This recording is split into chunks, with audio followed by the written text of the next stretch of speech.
Good evening, everybody in the gallery and everybody who's watching at home. Welcome to the November 2018 Manitowoc County Board of Supervisors monthly meeting. First up will be invocation by Supervisor Zimmer, followed by the Pledge of Allegiance to the flag.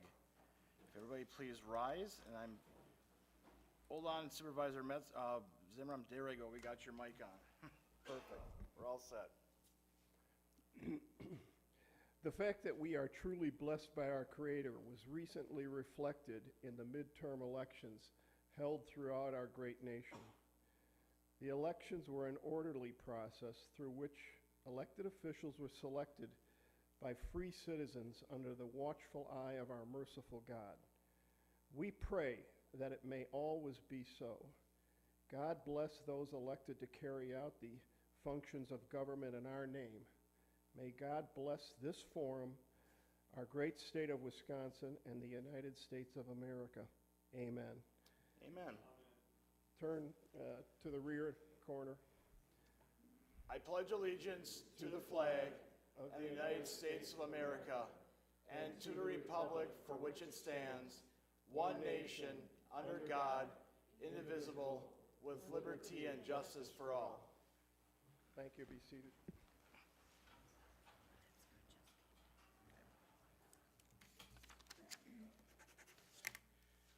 Thank you, Supervisor Zimmer. And while we have everybody's attention, and I've got to find the right sheet here, several years ago I started a thing that I would like to do before Veterans Day, which is coming this Sunday. I'd like to honor, or at least recognize, the County Board Supervisors that have served in the military here on the County Board.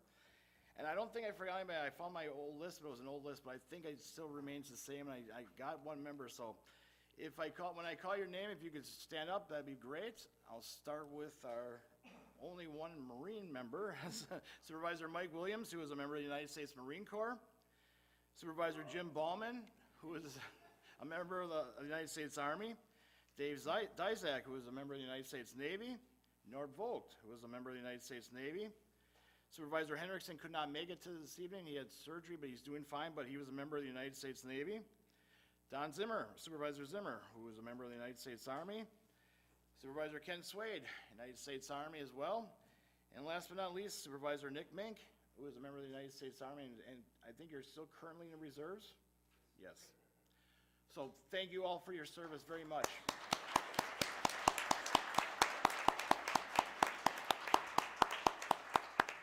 And we all, as always, we recognize anybody in the audience and those watching at home and all veterans. Thank you once again for your service. We are certainly entitled for that. Thank you very much. Roll call is going around. We have 20, Supervisor Metzger,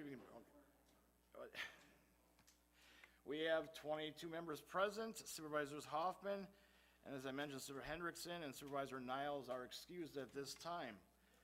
Next up will be consideration and correction of our minutes from our October 29th, 2018 board meeting. Motion by Supervisor Gauger, second by Supervisor Banky to approve those minutes. Any discussion? Seeing none, all those in favor of the motion say aye. Aye. Opposed, motion carried, and the minutes are approved. Additions or deletions to the agenda, I will turn it over to County Clerk Lois Keel.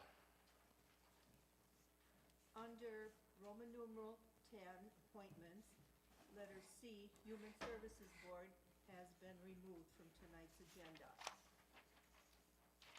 Then go to Roman numeral 11. Under F, Finance Committee, Resolution 1 and 2. Actually, just Resolution 1. We'll just move. Okay, then we'll just move Resolution 1 adopting the 2019 budget and property levy down to underneath letter N after Transportation Coordinating Committee. And that is all. Thank you very much, Lois. Is there a motion to approve the agenda as amended? Motion by Supervisor Marsh, seconded by Supervisor Ballman. Discussion on the motion. See none, all in favor of the motion say aye. Aye. Opposed, motion carried unanimously, and the agenda is approved. I have two proclamations this evening. If County Executive Ziegelbauer could meet me at the podium. There he is, okay. And if we could have the family of Earl Glazer come up, that would be great.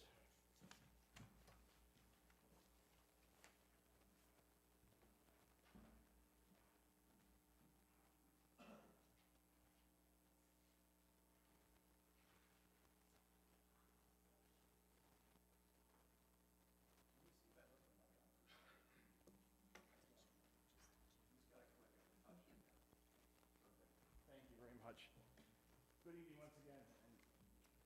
We have a proclamation honoring the life and service of Earl Glazer. As you recall, Mr. Glazer passed away a week and a half ago. He was a county board supervisor. I know he was on the Board of Adjustment. He was on the town board of, is it Liberty? Okay. I had the honor of meeting Mr. Glazer several times. Very knowledgeable person, and it's a sad loss, but I will read the proclamation. Whereas Earl C. Glazer, being born on April 9th, 1938, was a graduate of Valders High School, employed at Manitowoc County DHIA and Midwest Breeders, farmed the family farm in the town of Liberty, and he passed away on October 27, 2018. And whereas Earl C. Glazer was active in local government, he was a member of the Farm Service Agency Board, served as president of the Manitowoc County Expo Executive Board prior to being elected to the county board. During his 3 terms on the county board, he served on the Highway Committee, Personnel Committee, Planning and Park Commission, and was currently a member of the Manitowoc County Board of Adjustment. And whereas Earl C. Glazer was an active participant in the community who took his civic responsibilities seriously. He was a member of the Valders Fire and Ambulance for 7 years, served as Town of Liberty Clerk for 19 years, was an active member of Trinity Lutheran Church where he served as president and also chairman of the latest building addition. And whereas Earl C. Glazer was a devoted husband and father, he enjoyed attending his grandchildren's sports and music activities and his daily breakfast outings with his many friends.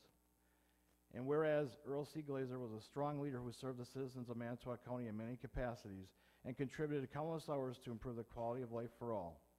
Now therefore, we, Bob Ziegelbauer, County Executive, and Jim Bry, Manitowoc County Board Chair, along with the Manitowoc County Board of Supervisors, hereby commemorates the life and service of Earl C. Glazer and expresses their condolence to the Glazer family.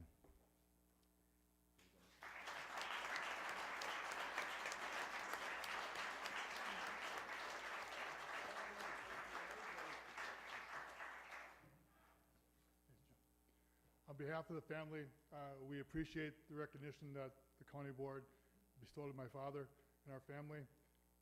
He enjoyed coming to these meetings for many, many years. I remember him when I was young, the nights that he came here and all the boards that he was on. I also want to thank Bob Ziegelbauer for last week commemorating Dad with the lowering of the flags. We appreciate that. He would be honored and completely humbled. Thank you very much.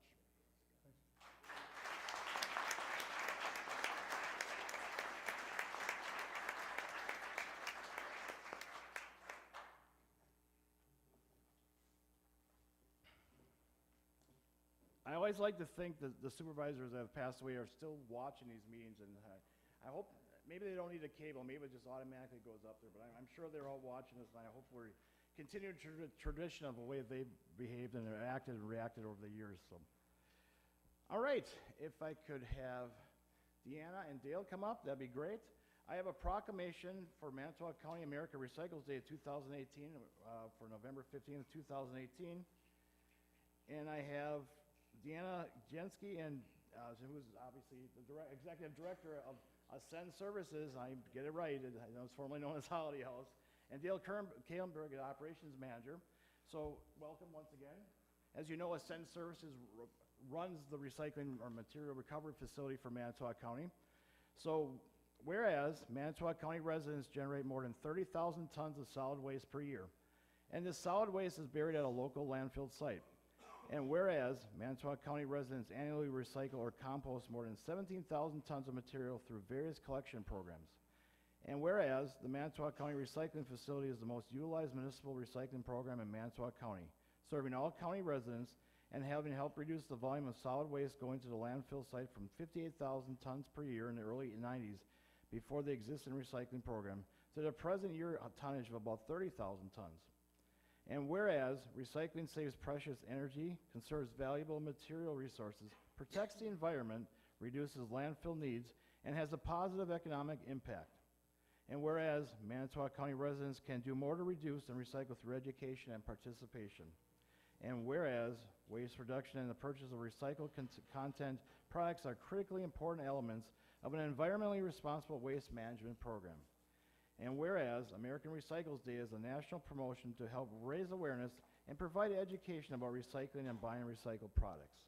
Now therefore, I, Bob Ziegelbauer, County Executive, and Jim Bry, County Board Chairperson, proclaim Thursday, November 15th, 2018, American Recycles Day in 2018 in Manitowoc County.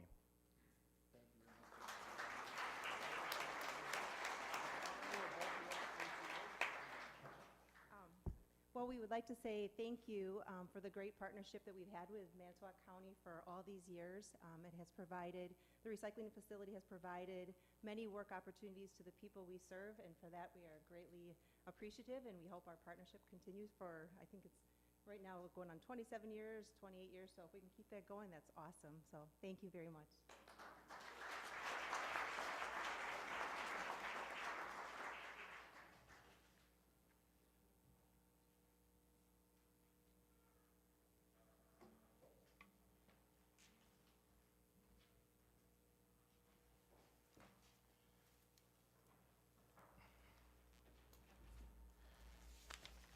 All right.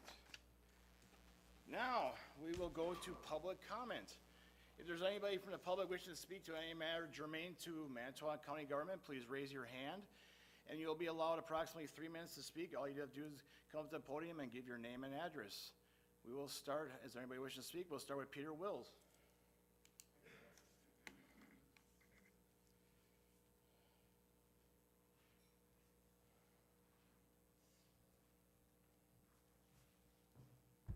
Thank you, Chairman Bryan. Thank you for council for having me here.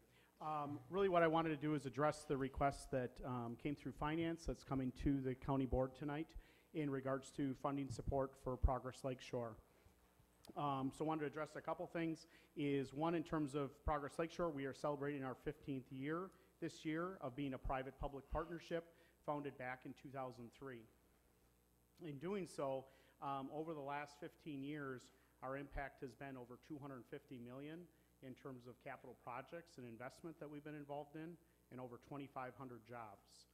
So one of the things that you look for is, when the closure of Miro, key thing that most communities look for is saying, man, we need a new, really large company to come in. Most of our growth really comes through taking care of the existing companies, helping that expansion. Certainly there's been some attraction, but those 2,500 jobs that we've been looking for are in our community. So really trying to address that, and one of the key things that we have been seeing with our companies locally is workforce. So one of the key things with our strategic plan that we just adopted back in January is to address that. And so we are working on workforce, working on entrepreneurship, business retention, and community collaboration. Really our focus has been the fact that our companies, especially the last 2 to 3 to 4 years, have been short approximately 3,000 workers. So we work directly with our companies, whether it's through the youth apprenticeship, regional collaboration that we're doing through our Northeast Wisconsin Regional Economic Partnership that covers up to 18 counties. We just ran a 9-county employee benefits survey to help all the companies understand what the wages are, and the fact that we have a large amount of our folks commute out of the county right now. How do we help with our wages so we can keep those folks back in this area? Working with the schools in order to help students understand what is the opportunities here locally so they can stay here and have careers here locally, and especially the youth apprenticeship program. But then it's also making our community attractive to attract folks to our area. We've had a challenge for a period of time in trying to, keep folks in the area, our residents, but and especially attracting. And so we're doing a community collaboration with the cities of Manitowoc, Two Rivers, the Manitowoc Chamber, and the Visitor and Convention Bureau. So we are working on a branding program that then we'll work on actually trying to attract more folks to the area and really help fill those positions. So when the question is asked, what would you do with funding? We are seeing a much faster growth of counties around our region, and it's a competition for workers in order to basically retain, grow, and attract. That is our focus. So it's not only our companies, but it's our communities.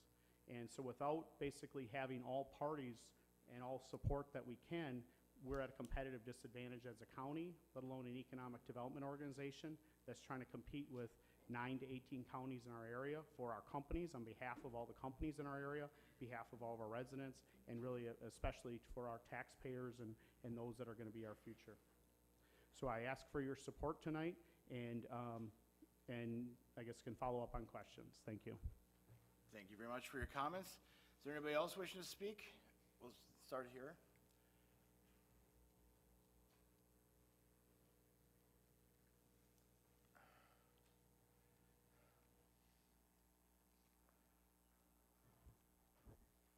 Good evening, and thank you for the time.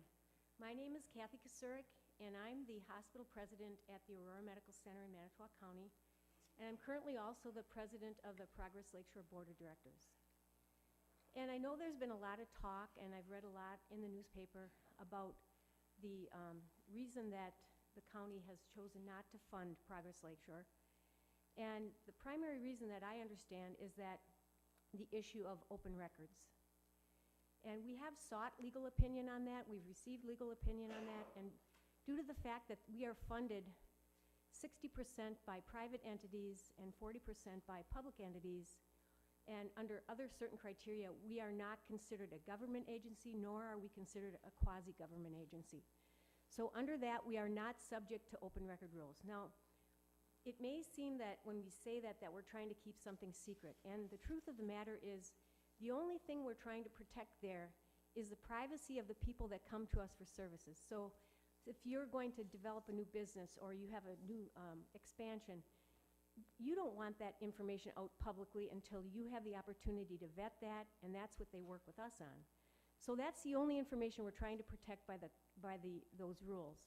As far as meetings go, Bob, and we've invited Bob, and Bob has an open seat there. He can attend our board meetings anytime. We're welcome. We have the municipalities there. I see Eric in the audience. We have the city there. We have Two Rivers and Manitowoc and Kiel and Mishicot. We're all sitting at the table, and we're all really working towards developing our community.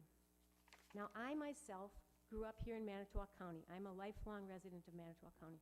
Very proud to live here, and very proud of the activities that are going on in the community. We have this community collaboration, which I've been a part of, and we're all working together, the Progress Lakeshore and the Chamber and the Visitor Information Center, the Chamber, we're all working together to try to really increase the economic development in the community, and we're collaborating probably for the first time that I've ever seen in a long time. And the people we're missing at the table right now, the people we're missing are you guys. We really need you at the table with us, and we want you to work with us to help develop the community. Because I don't know about you, but I plan on staying here till I retire, and I want it to be the best community it can be. So I invite you to please support Progress Lakeshore and all the activities that we're doing to make our community a better place to live. So thank you very much for your time. I appreciate it. Thank you very much for your comments, Kathy. Anybody else? Was Samantha?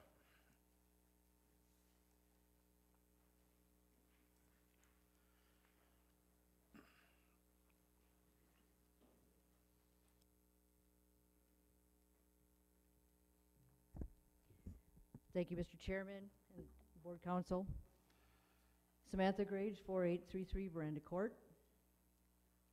I am a taxpayer, a homeowner, a business owner, and I sit on the Chamber and Progress Lakeshore Board. I also serve on several committees in the community, and I'm very active in the community. I'm also a longtime member and investor in Progress Lakeshore. County Supervisor of the Finance Committee this week stated that taxpayers won't want to pay more for taxes to support Progress Lakeshore, and that really resonated with me.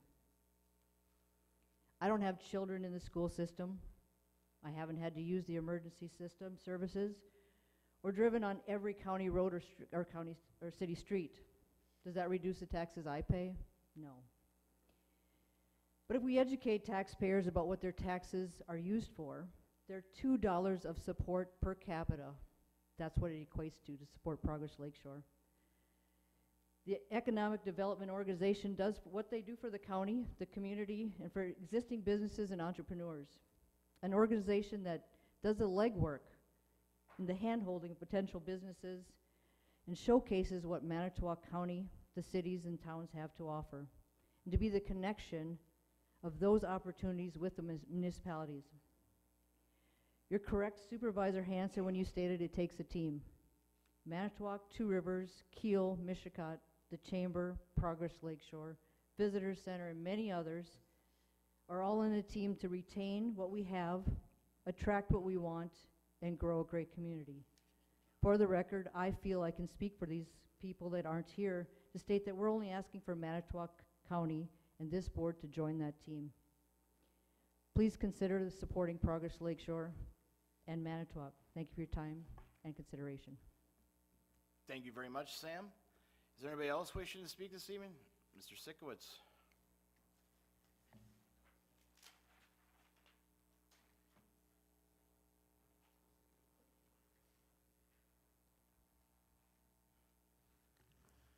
Thank you, Chairman Bry. Eric Cichlid, 4559 East Whitetail Court in Manitowoc. Tonight I would like to speak about my enthusiasm for Progress Lakeshore and the Finance Committee recommendation to fund it into the 2019 budget.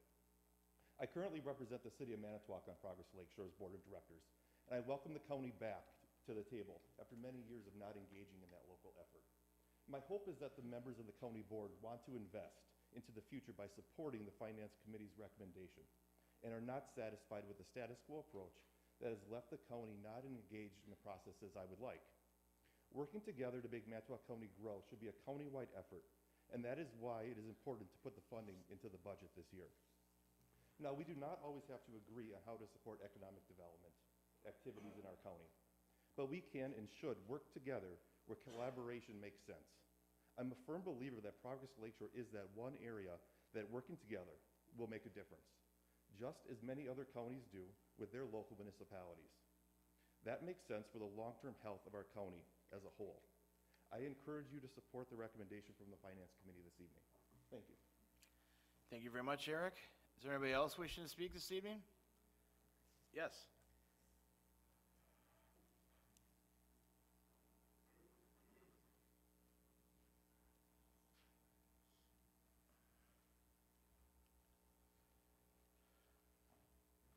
Hello, Petra Noonfilt, 1015 Franklin Street. My comments tonight are from a citizen's perspective. I did not grow up in Manitowoc County. In fact, when my partner asked me to move to Manitowoc from Eau Claire, I was very hesitant for a number of reasons. I knew we planned to move back to Manitowoc because of a family business being located in Manitowoc County. I was just not prepared for the culture shock that I experienced moving from Eau Claire to Manitowoc. I've lived in Manitowoc County now for a little over 6 years. In that time, I continue to work in the county and serve this community in a variety of ways. Some of those ways is being the president of PFLAG Manitowoc County, an organization that focus on support, education, awareness, and advocacy for the LGBTQIA community, as well as a member of the library board and also the Raw West Art Museum board. I invest my time, my energy, my disposable income, and my life into this community, as many of you all do. Because of my philosophy as a member of the community in which I live, my duty is to then be responsible and contribute to the building of a better community, one that I and my fellow community members thrive. I believe that I have a responsibility to support the creation of a community where fellow millennials and all people see themselves visit, live, and work, contributing to a revenue stream by paying taxes. In the past 6 years, I've met a number of transplants to Manitowoc County, the majority of whom have not stayed. They moved to Sheboygan, Green Bay, Appleton, or Milwaukee. Manitowoc County is not the first choice of places where I would like to live. However, it is the place in which I live, and I enjoy my time here.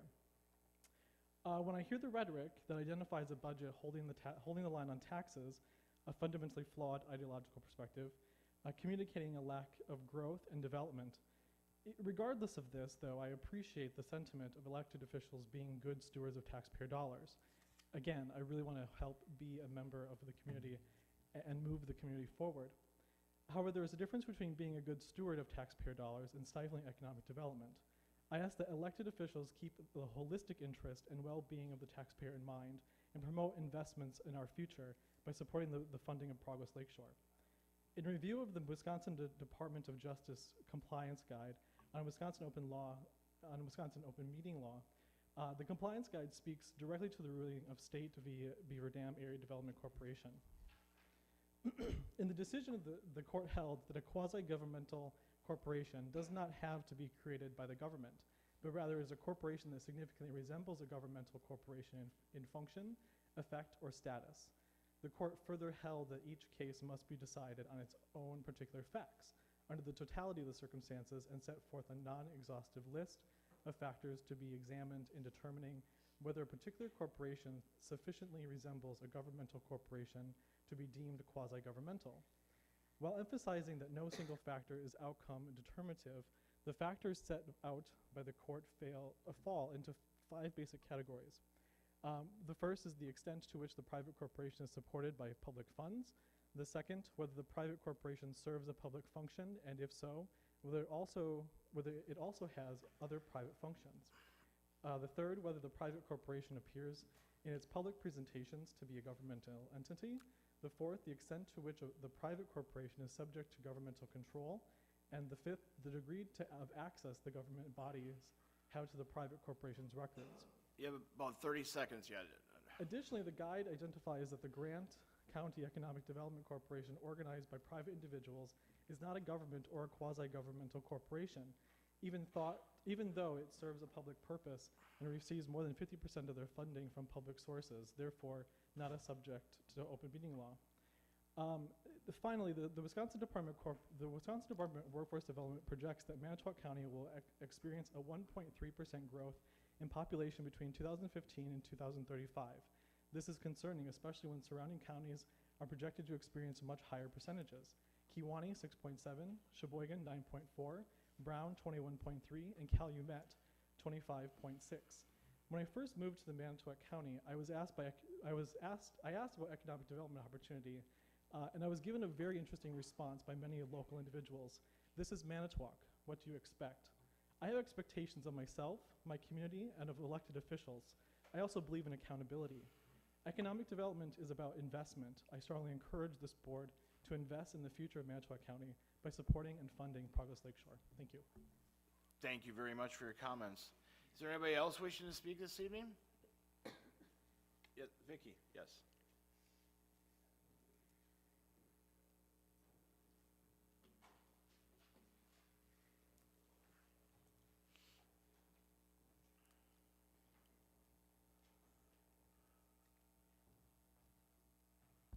Vicki Seehafer, 4833 Veranda Court.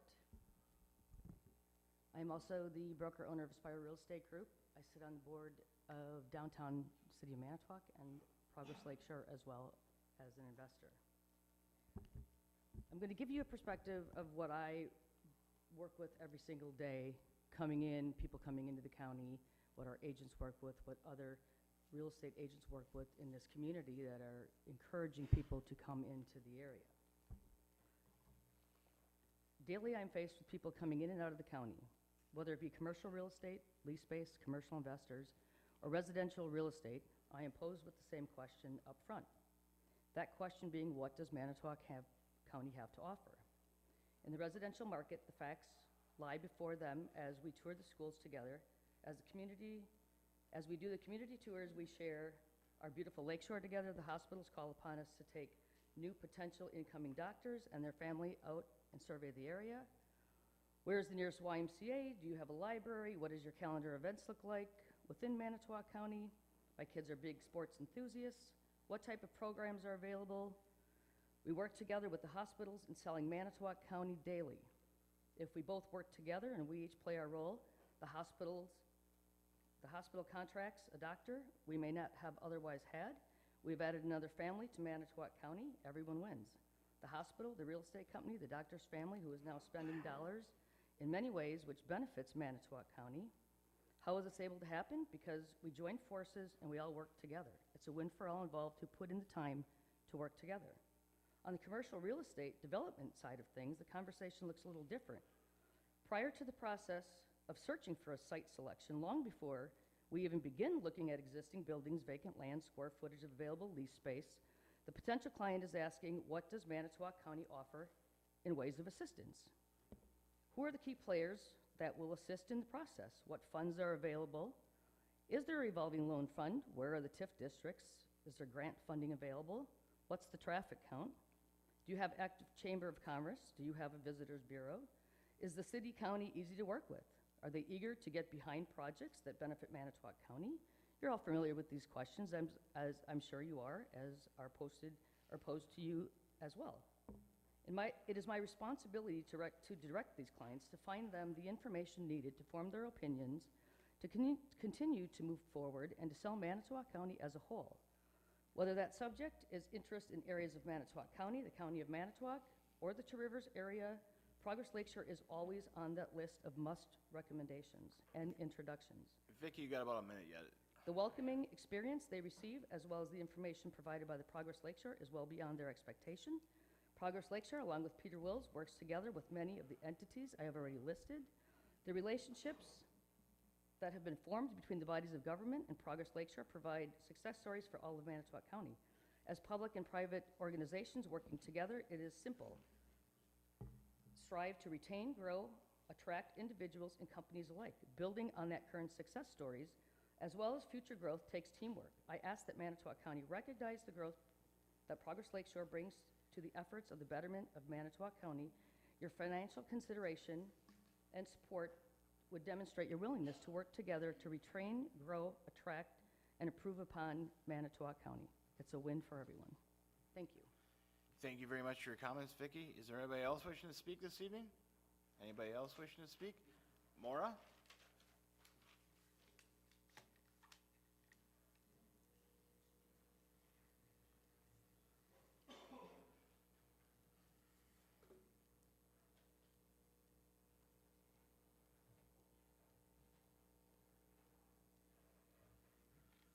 Chip Yost, Centerville. Oh, gosh. Okay. Countywide voter turnout edged up 2 points Tuesday to 56% of eligible voters, increasing from 54% of the eligible voters in 2016. Economic Development Works, the 6 commercial properties surrounding the I-43 corridor, the 3 hotels, the movie theater, Harley, and Investors Community Bank, paid $426,000 in net taxes in 2017. That's good reason to not sell off the public asset of almost 100 acres at Hecker and Vebon. As you know, I support the half-penny sales tax to raise the county's revenue. The 0.5% sales tax means that in addition to the state sales tax of a nickel on a dollar, an additional half-penny sales tax would be paid as tax revenue to the county. Currently, the state sales tax is 5%, so when you spend $10, you pay 50 cents in sales tax. Implementing a 0.05% county sales tax means you would pay a nickel more on that $10 purchase. There are numerous exemptions, including food, drugs, and medical equipment, among others. There's no doubt that the county needs more revenue. In 2017, our county borrowed $10 million. In 2018, we borrowed $1.5 million, and the county executive's 2019 budget proposal is to borrow $6.5 million more. Our current debt without the proposed $6.5 million is $33 million, with payments going through 2038. We are dependent on borrowing to balance our annual budget, and the amount of interest we pay as a percent is much higher than a half cent on a dollar. The bond rating agency Moody's recently downgraded Manitowoc County's rating, citing, quote, the county's historical narrow financial position, which is expected to further contract in fiscal 2018. The negative outlook reflects the county's narrow financial reserves, close quote. So Moody's is not expecting our finances to improve, and that means we will pay even more to borrow to balance our budget. Our county taxpayers have already paid more than $13 million in interest since 2006. According to the 2019 budget proposal, county taxpayers will pay over $4 million in interest for the 5-year period from 2018 to 2022. In the long run, the more fiscally conservative option is to pay a half penny more in sales tax because we are paying in current value of dollars. So we avoid the uncertainty of current and future rising interest. Both the federal and state governments have huge debts that we really can't control. But right here in Manitowoc County, our county board legislators can make the decision to provide greater financial security in our county, paying our way as we go. We can live within our means and be better off for it. Thank you. Thank you very much for your comments, Maura. Is there anybody else wishing to speak to the board this evening? Yes, Kristen.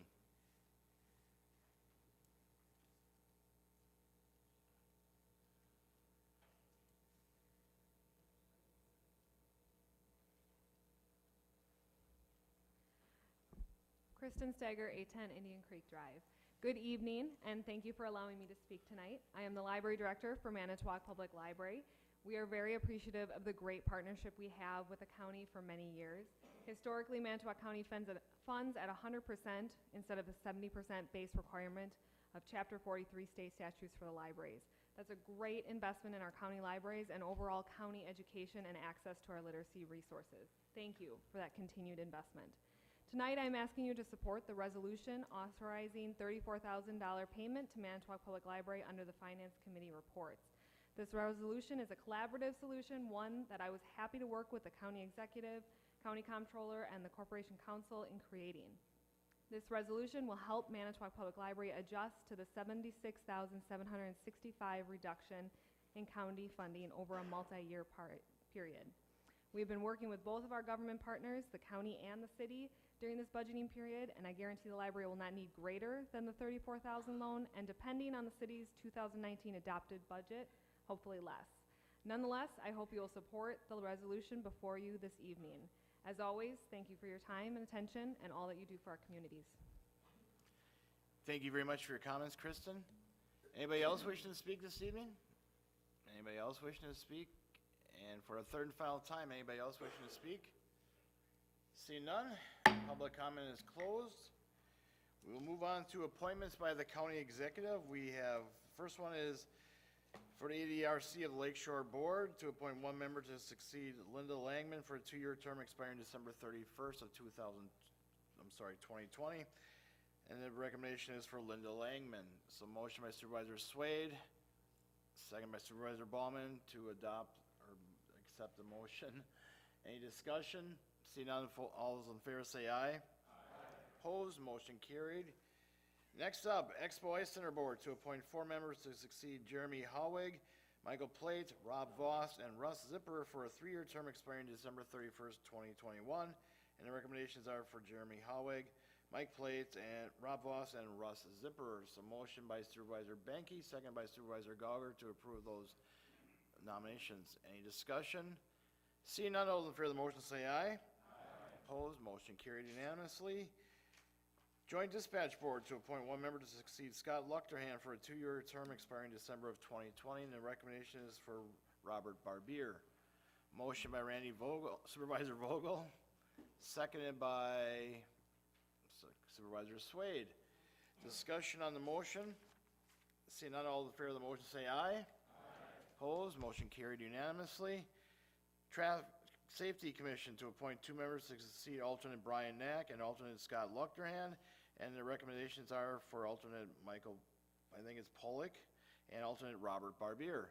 So motion by Supervisor Hoffman, second by Supervisor Falkowski to approve those nominations. Any discussion? See none, all in favor of the motion say aye. Aye. Opposed, motion carried unanimously. And last but not least, Veteran Service Commission to appoint one member to succeed Tom Hoffman for a 3-year term expiring December of 2021. And the recommendation is for Tom Hoffman. Motion by Supervisor Gauger, second by Supervisor Marsh. Discussion on the motion. See none, all in favor of the motion say aye. Aye. Opposed, motion carried. And that appointment is approved as well. Thank you very much, everybody. We will jump right in with committee reports. I know some of them don't have things, but we'll still bring them through anyways. First up, Aging and Disability Resource Center Board Supervisor Wagner is the chair. But the next meeting of the ADRC Lakeshore will be November 27th, a Tuesday, in Kewaunee County. It will start at 10:45. The Commission on Aging will start at 10 o'clock, the same location. That's the end of my report. Any questions for Supervisor Wagner? Thank you very much. Board of Health, Supervisor Metzger is the chair. We met October 11th. The health officer reported that there has been an increase in gonorrhea since the beginning of September. There was also confirmed syphilis and transmissible spongiform encephalogy, which are both investigated by the state. The environmental manager report discussed on the 2019-2020 fee schedule. That was discussed on how much to raise the fees to cover the county expenses. Another spreadsheet is requested for this next month, 1%, 2%, and 3% increase. WIC report, there's The initial caseload for September is 1,049 participants and 604 families. The contract is 1,106, and we also met tonight. And our next meeting will be December 13th at 5 p.m. That is the end of my report.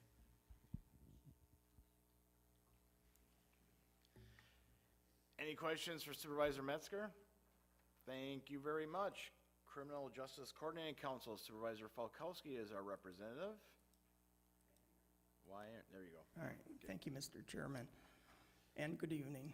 The meeting of the Manitowoc County Criminal Justice Coordinating Council was November 7th, last night. An update regarding the CJCC activities. In drug court, there are 19 enrolled. 3 people are in phase 1, 4 in phase 2, 4 in phase 3, 5 in phase 4, and 3 in phase 5. There has been 1 termination from the program. The first graduation of an enrolled participant was in October. In the diversion program, there are 3 enrolled and 3 have graduated. A briefing session occurred in September with the district attorney and the Alcohol and Other Drug Abuse Services, Jerry Munchie.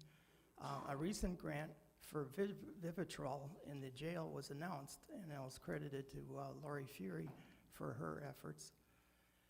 Some extended discussion referencing the goals established in the formation of these programs were conducted. The impression is that we are exceeding the expectations that were set from the original grant request. Since the renewal of the annual application is refined goals, and they may be established then, Jason, who's their person that operates the program for us, will distribute to the council members the approved grant document application once it has been approved by the state. With future casting, the council will now incorporate consideration of the participants regarding the 3-year post-graduation of the program. One of the outcomes for implementing the grant was to reduce some criminal impulses. The state has definition for recidivism, and it is different from what we are using. Broadly, there are clarifications requests for uniformity of definitions among all the councils in the state. In pretrial services, there was a review of the jail population dynamics. Since there is a fair percentage that are in custody solely on cash bail, these those scored low, medium risk are eligible for the services.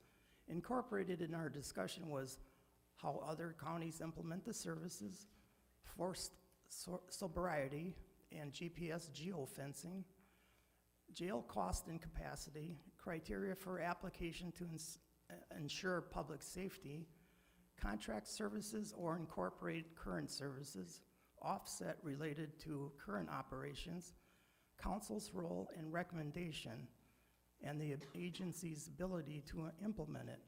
Currently, there are no grant revenue streams, and the council should continue to pursue structural details.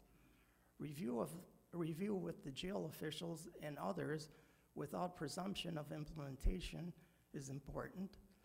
Based upon this information, the committee will continue to examine and acquire those details. Our next meeting is January 2nd. Executive committee is November 19th. Thank you, and that is my report. And if for those that are interested in following these developments, review your transmitted meeting notices or contact me. Thank you. Any questions for Supervisor Falkowski? Thank you very much. Executive committee, just several quick things. I do plan on having an executive committee meeting in December to discuss several potential items. I guess I'll get, as we get closer to that date when some of those come to fruition, I'll ask for some meeting dates so we can set it aside. Number 2, as you are well aware, the advisor referendum that this county board passed and then overrode a veto on to have placed on the ballot so the residents of Manitowoc County could be heard on the dark store proposal or resolution, or hopefully the state legislature will take it up next term. It passed essentially on a 2-to-1 margin. It was unofficial, the Board of Canvass hasn't officially met yet, but unofficial results were yes 22,310 and no 10,674. I guess you should be proud of yourselves whether you have supported it or not. I'm glad to hear the representatives will get this voice.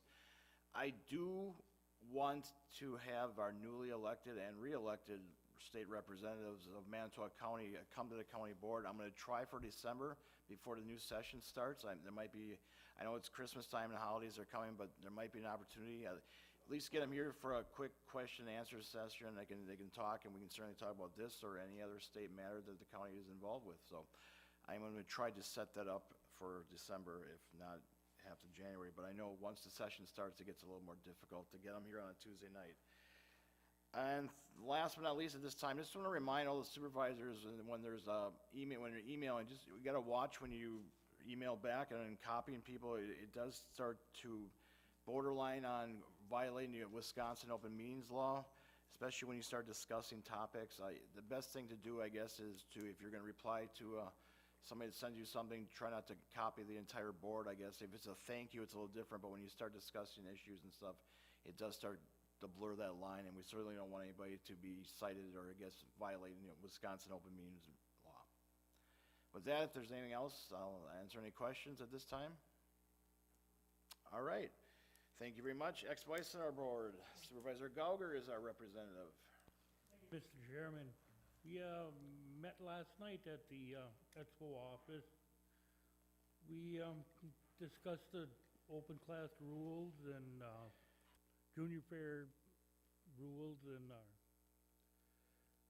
Wisconsin Association of Fairs auction items and our 2019 Fairs to the Fair competition dates, and took care of some of our entertainment contracts for the grandstand events and horse pulls. We reviewed the comptroller's report. We have Rummage-A-Rama coming up this Saturday. Hope everybody comes out to see what kind of finds they can get. Our next meeting will be December 5th at 7 p.m. and that will conclude my report. Any questions for Supervisor Gauger? You weren't supposed to say anything about Rummage-A-Rama, because now if my wife hears that, I won't be allowed to go. But I was just gonna go get something to eat, but teasing, of course, obviously. Any other questions or any questions? Thank you very much, Supervisor Gauger. Round one of the Finance Committee. Supervisor Hanson is the chair. Thank you, Mr. Chairman. We met for 2.5 fun hours on Monday night. Had some spirited discussion, and with that, I want to thank the supervisors who were there and the public. We had, I suppose maybe I drive the Corporation Council a little crazy at times because I like opening up and getting information from people sitting there, and sometimes public input just doesn't answer all the questions we have. And as the 25 people sitting here, we need to be as educated as we can on issues. So I thought everybody, the best part was everybody was very respectful.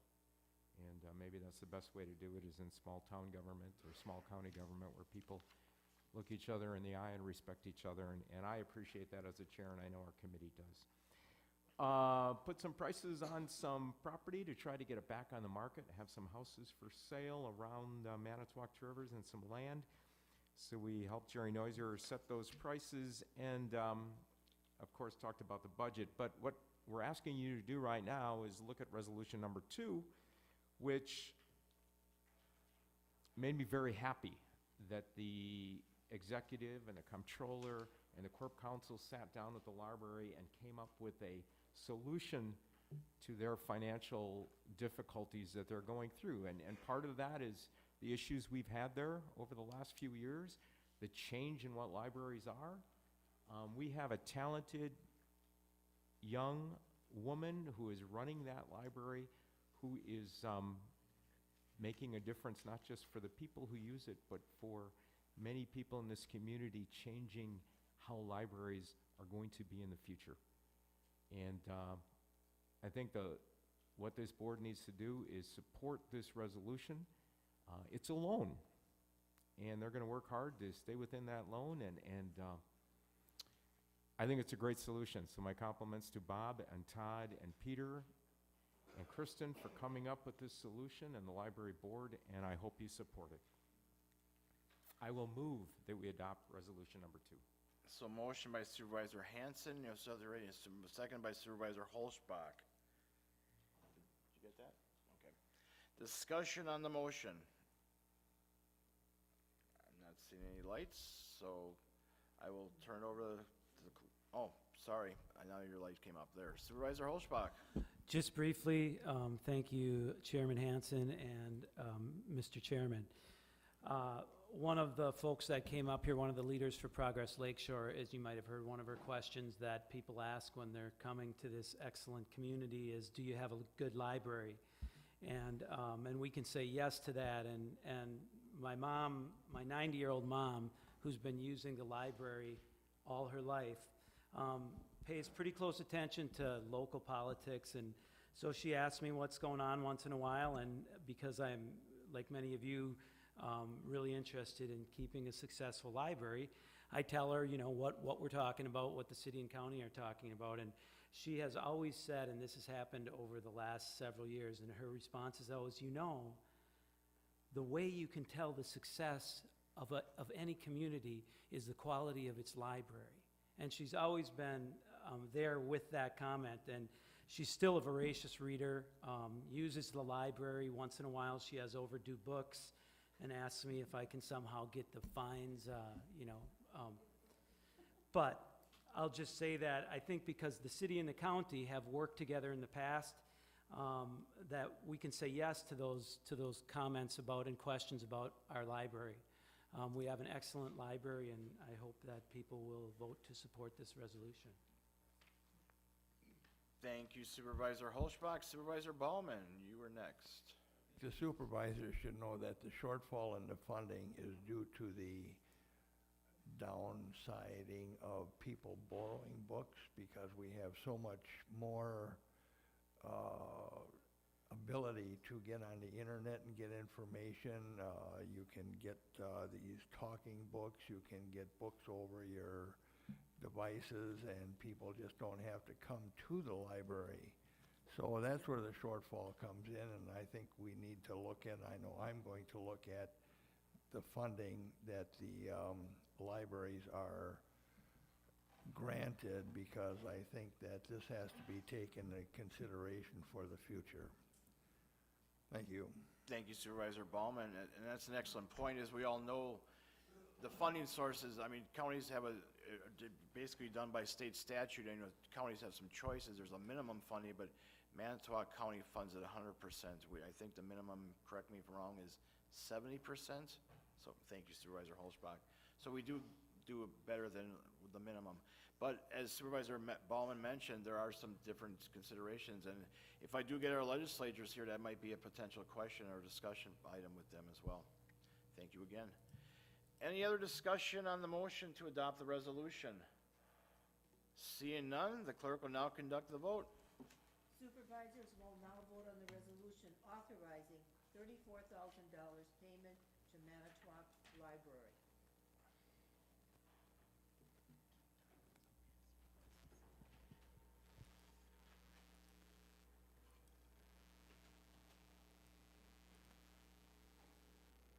So the resolution passes 23-0. Supervisor Hanson, did you want to speak again? I'm sorry, I didn't see it flash. I leave the chairman's mic No. on at all so they can chime in, but okay. No, we'll talk more later. Right, that's what I figured, so. All right, thank you. Any quick questions, I guess, on the first half of the Finance Committee? We'll go to halftime. All right, thank you very much. Highway Committee, Supervisor Benke is the chair. Mr. Chair, we met on twice this month, October 9th and the 29th prior to the public hearing.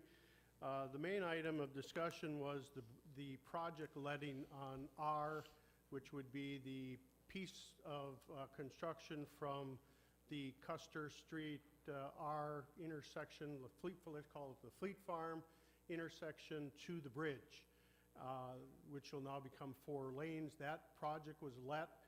One bidder, Vinton Construction, was awarded that bid.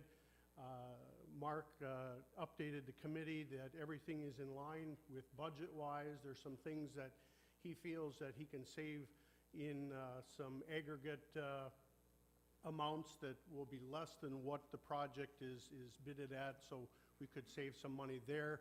So everything is pretty much in line with that phase of the project. The bridge letting will be December, I'm assuming, Mark, right? Next Tuesday, for the bridge. So everything is moving forward with those projects for this summer's chaos on that area of construction. So that concludes my report. We will meet November 20th for our next Highway Committee meeting. Thank you, Mr. Chair. Any questions for Supervisor Banky? I guess I'd just like to plug Mark Olson, our Highway Commissioner. During the closing of County R, when the railroad track, the railroad crossing was being reconstructed, obviously it was a pain for many drivers, but I give credit to Mark and the Highway Department for getting the information out on when it was going to open and all the different things. I think that's what people want. They just want communication and know what's going on, so thank you very much. I think that helps immensely, and it will help immensely next year, like you said, when the controlled chaos comes. But in the end, it'll all be very good. Any other questions for Supervisor Banky? Thank you very much. Human Services Board, Supervisor Kavanaugh, you are the Vice Chair, correct? Yes. Thank you, Mr. Chairman. Human Services Board met Thursday, October 25th. Our education topic was an update on the drug court after 1 year, and incidentally, there was coverage of this on, I believe it was Channel 2 the day before that, so it was good advertising for the county. Just noting a few of the things that they did mention in regard to the drug court. 1 year update ending in 2017, they had 6 participants, 20 current participants, 12 males and 8 females. After 1 year, they have to go through different phases. There was 5 phases that they explained to us. Also, they gave us an update after 1 year on the number of days that the individuals were in the program. 3,671 participant days were spent. These people have to put community service hours in. Over 500 hours community service was performed by each one. Update on as far as number of days of sobriety, there was 3,600 days was noted.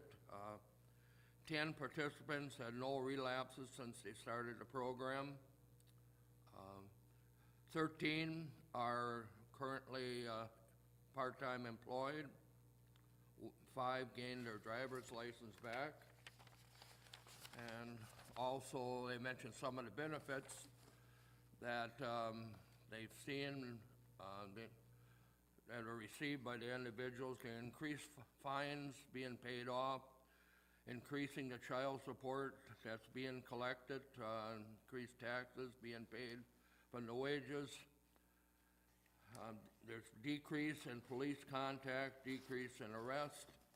So it's a great thing for the county, and as I said, Channel 2 did give us coverage on that just a day or so before with the one graduate that they had from the program. Also, we approved a resolution to get additional funding in the Department for Children and Families. Then that resolution will be coming up towards the end here. Our also noted that foster care was discussed. Nancy Randolph gave us a report on that, and they still need families. Right now they're okay, but they need additional families. Sometimes they have to put extra ones in the current families, and it isn't always the best way to go at it. And then the resolution that we have in front of us in our packet tonight, as it related to the support increased funding for, hopefully each of you had a chance to look this over, and I'd just like to call attention to a few of the things in regard to this. In recent years, the state of Wisconsin has added numerous mandates and expectations, which has increase the county child protective services workload. That's the big problem. The opioid epidemic has brought Wisconsin's child welfare system to a point of crisis. There's 33% of all the CPS cases are now drug cases. Manitowoc County has experienced increased referrals from 1,056 in 2014 to 1,174 in 2017. And in regard to the resolution then, it relates to that we'll get additional, the county is, will be getting additional, trying to get additional funding as far as with the state annual budget by 30 million. And if we approve this resolution, then this will be sent in to the state. And I so move to approve this resolution. So motion by Supervisor Kavanaugh, second by Supervisor Holschbach to approve the resolution. Any discussion on the motion?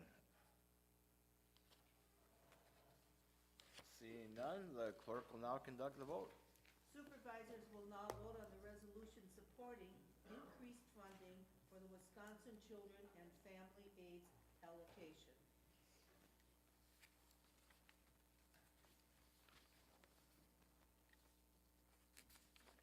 Supervisor Wagner? Let's try again. There we go, perfect. Resolution passes 23-0.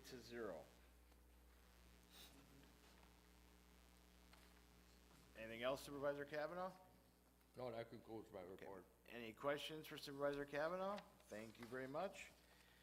Land Conservation Committee and Natural Resource and Education Committee, Supervisor Wagner is the chair.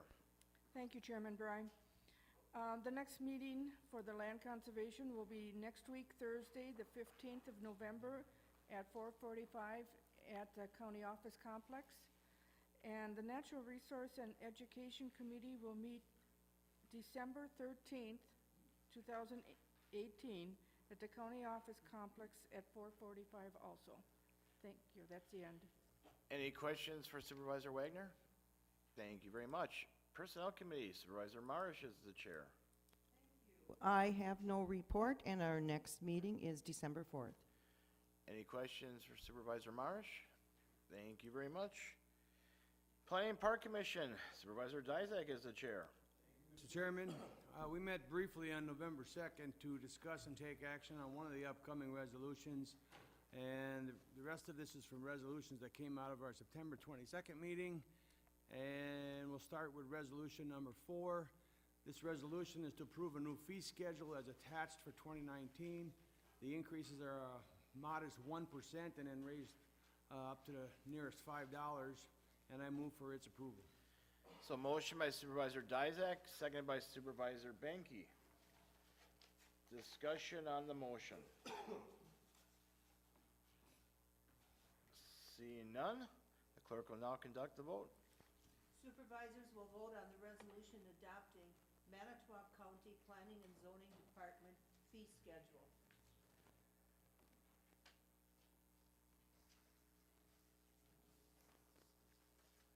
Supervisors Ballman and Zimmer, we'll try once again. There we go. Resolution passes 23-0. Next resolution, resolution number 5, is to authorize the Planning and Zoning Director to apply to the DNR for a grant of up to $10,000 to assist in completing the upgrades to the Long Lake Boat Launch, the Cedar Lake Boat Launch, and to control weeds along the Devils River State Trail, and I move for approval. So motion by Supervisor Dizak, second by Supervisor Hoffman. Discussion on the motion? Seeing none, the clerk will now conduct the vote. Supervisors will vote on the resolution authorizing county conservation aids grant application. Supervisor Swade, once again. Thank you.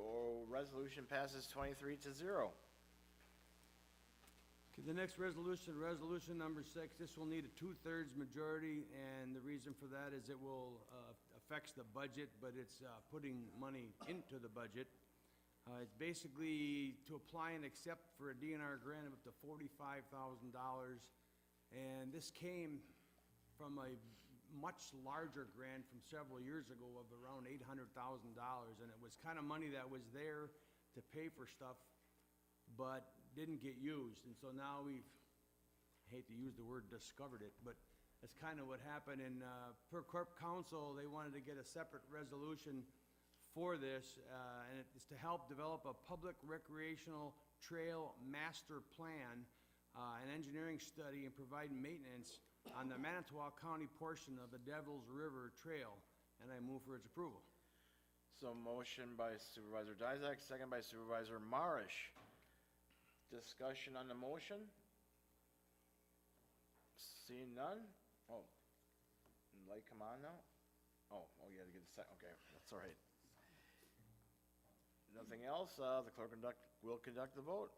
Resolution authorizing recreational trail grant application will be voted on now.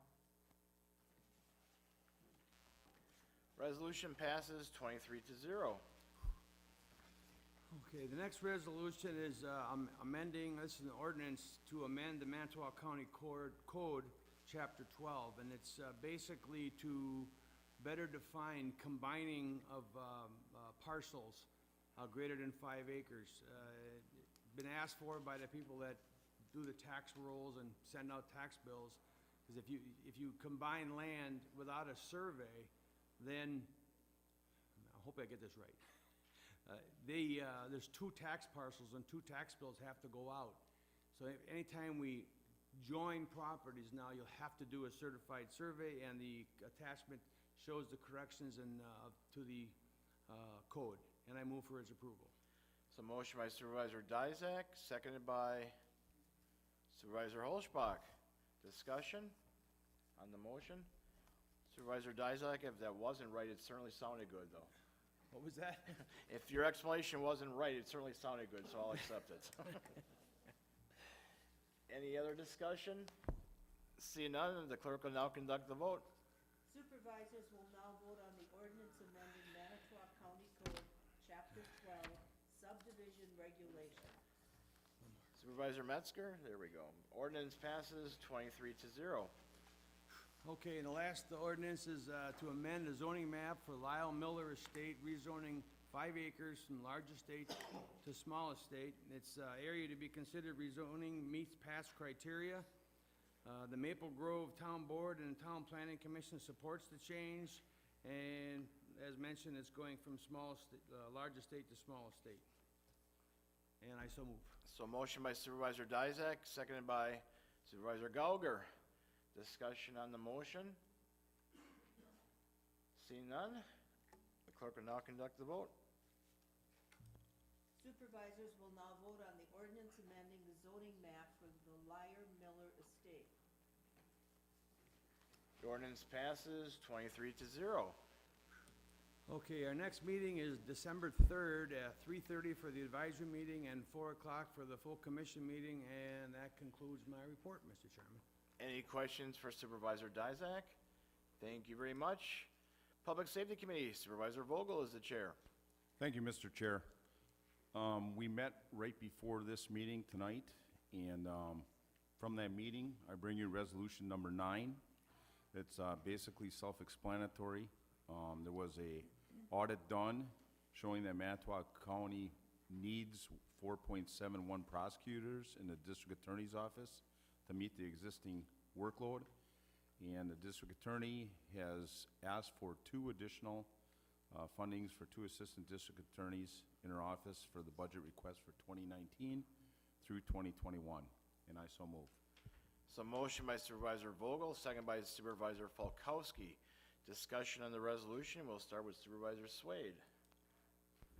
Thank you. I realize, I'm going to support this. It's very much needed, but I've been reading where a lot of counties, to make up the difference in what the shortage is, are paying for assistance on their own. Has there any discussion at our level about hiring somebody and then putting them on full-time and paying for it out of our budget. I realize that we're very well strapped, but has that any discussion materialized along that line? Not through our committee. I don't know if it came through personnel or any other committees at this point. If you recall, and I can't remember if it was last year or the year before, we did actually partially fund a position in the district attorney's office by the tax levy. I guess we considered a one-time shot, but as far as I know, there's been no future consideration, I guess, for that. Right, it's something we maybe should, in the future, look at it, because that's where everything starts in our court system. Okay. Thank you very much, Supervisor Swade. Any other discussion on the resolution? Seeing none, the clerk will now conduct the vote. Supervisors will now vote on the resolution supporting request for additional assistant district attorneys. Resolution passes 23-0. Okay, Mr. Chair, our next meeting is set for December 12th, 2018 at the Health Department at 5 p.m., and that concludes my report. Any questions for Supervisor Vogel? Thank you very much. Public Works Committee, Supervisor Giroux is the chair. Thank you, Mr. Chair. No report. Next meeting is November 14th, 4:30 p.m. at the Health Building. Thank you, Mr. Chair. Any questions for Supervisor Giroux? Thank you very much. Transportation Coordinating Committee, Supervisor Ballman is the chair. Thank you, Mr. Chairman. The Transportation Coordinating Committee met on October 11th. The 5310 wheelchair grant has been approved and the vehicle is on order. This vehicle is used for ambulatory patients in wheelchairs and so forth. It has a ramp that they can get these people into the vehicle, and it's also used for other transportation needs. Second quarter ridership reports were approved, and Kathy Lay, the director, introduced Olivia Delikowski, who is working with Linda Greider, our transportation manager, to provide and promote transportation information to Manitowoc County residents, and they're going to churches and different group meetings and trying to drum up more riders.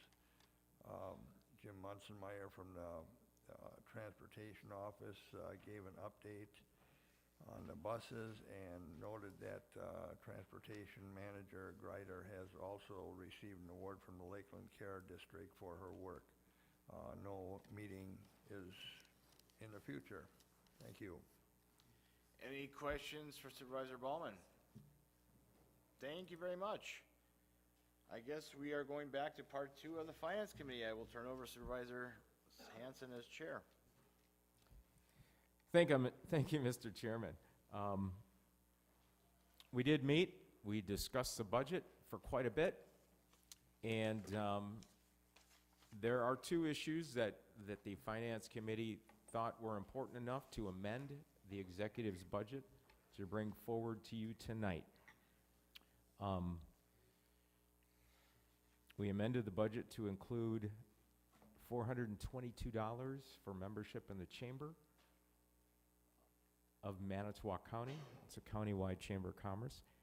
And we amended the budget to include $60,000 for Progress Lakeshore. Vote out of the committee was 3-2. Supervisor Williams and I voted against it. As I left that meeting,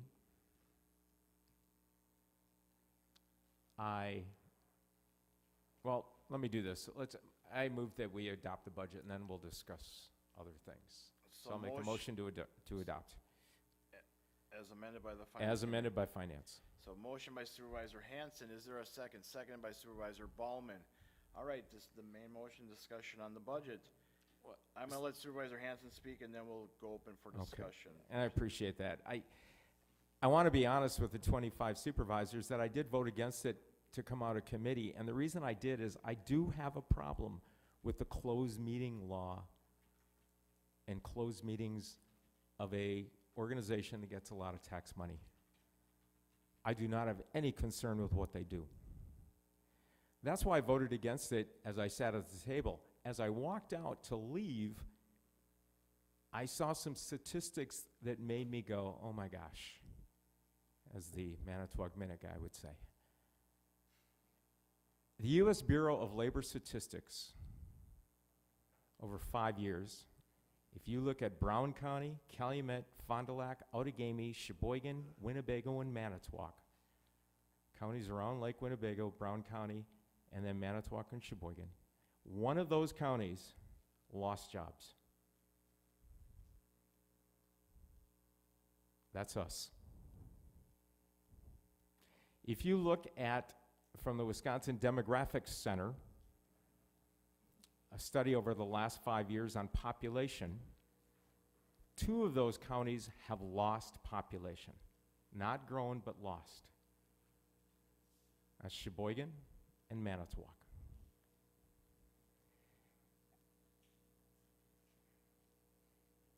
We have to start doing something to get us moving.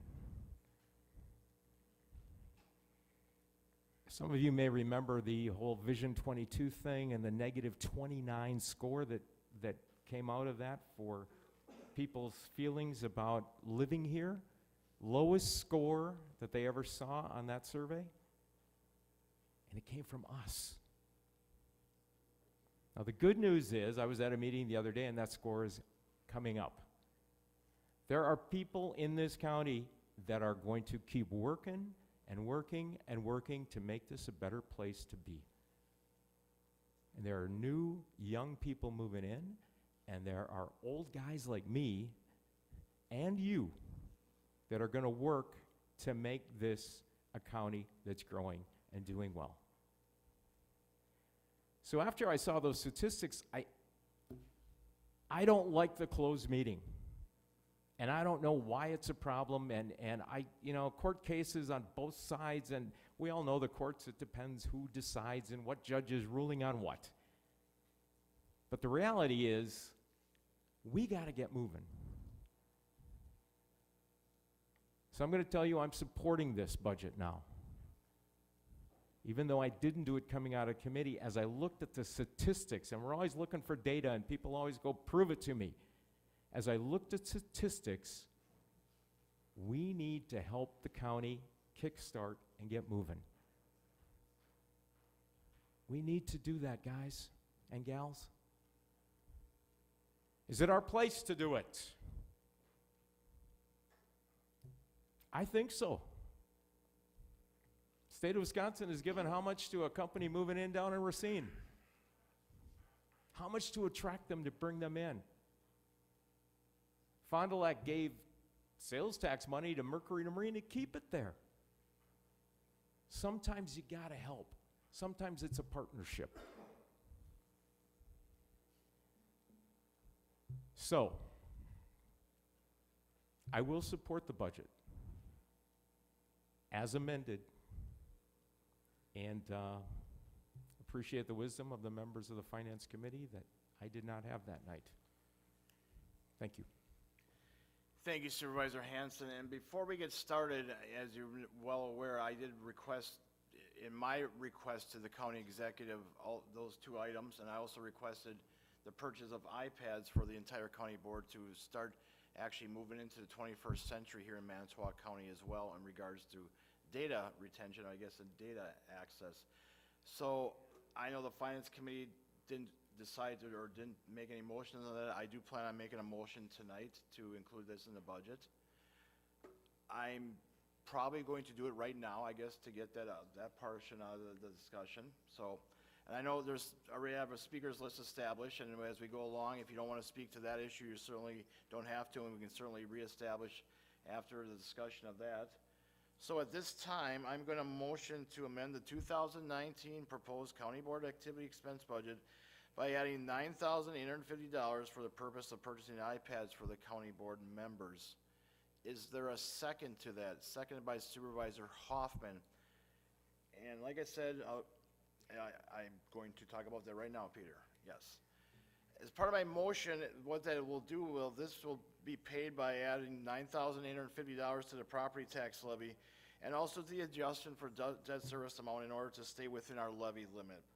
So with respect to what it adds to the levy and tax rate, it adds $9,850 to the levy and .0001867 to the equalized tax rate per thousand. So based on the equalized value of a $100,000 home, it would cost 19 cents more on their taxes. Based on the budget, and I'm glad something, actually the IT department brought it up today, I had originally requested $12,500. As you are well aware, as I mentioned, in finance, the city of Manitowoc, as being an alderman, I am part of my salary as an alderman, get an iPad every 2 years. I'm fortunate that we do not take advantage of that. Mine is now 4 years old. Obviously it works fine. I'm not going to ask for a new one.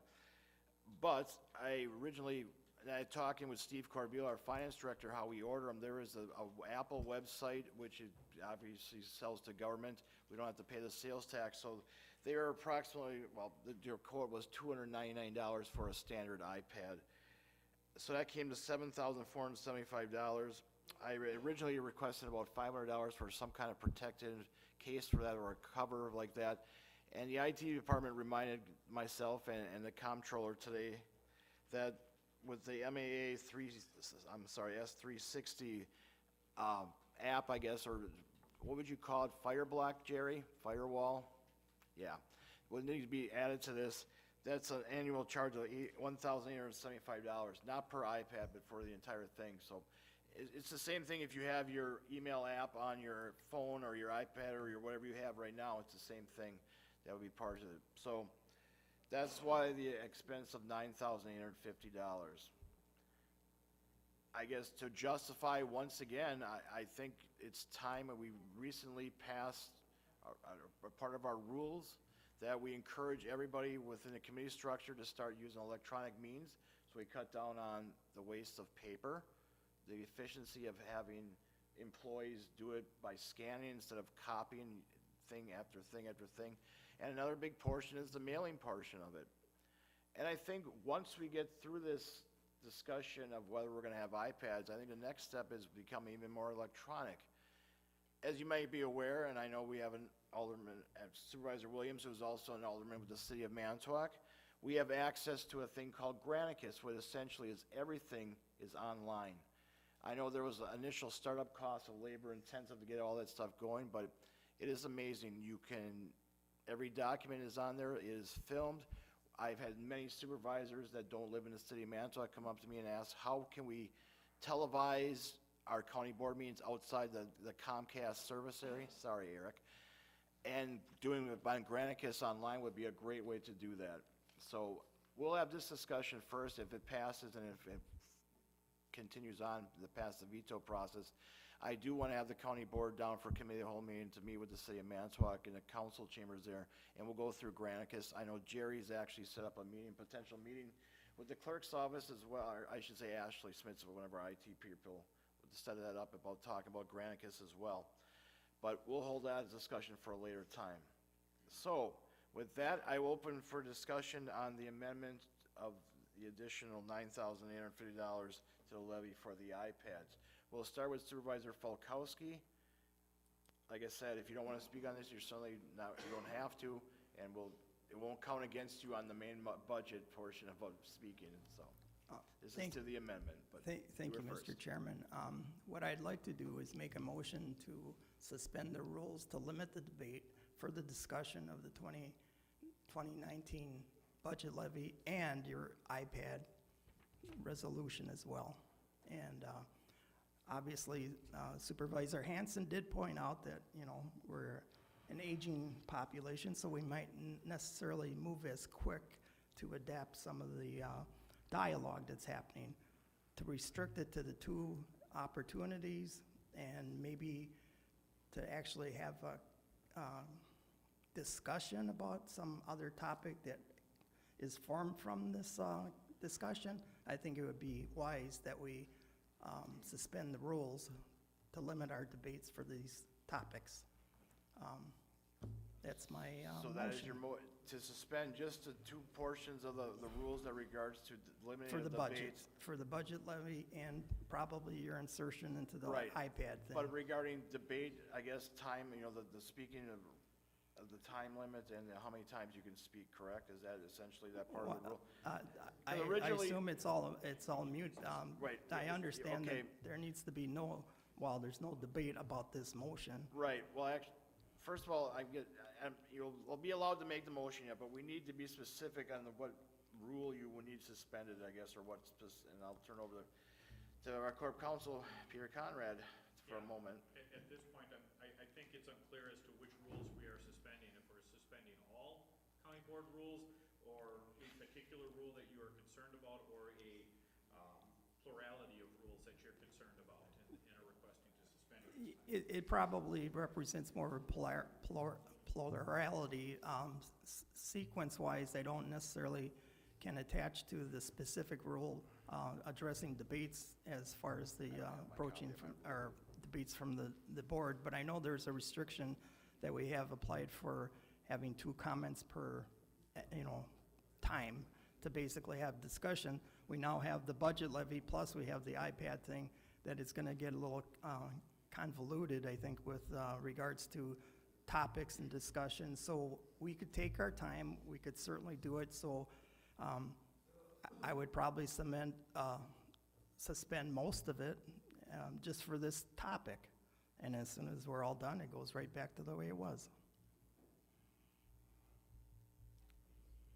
I think based on your discussion, what we're looking at is suspending the rules regarding debate, which is Rule 21 in our county board rules. Thank you. So that is your motion to suspend tonight, or at this time, Rule 21 of our county board rules, correct? So a yes. motion by Supervisor Falkowski.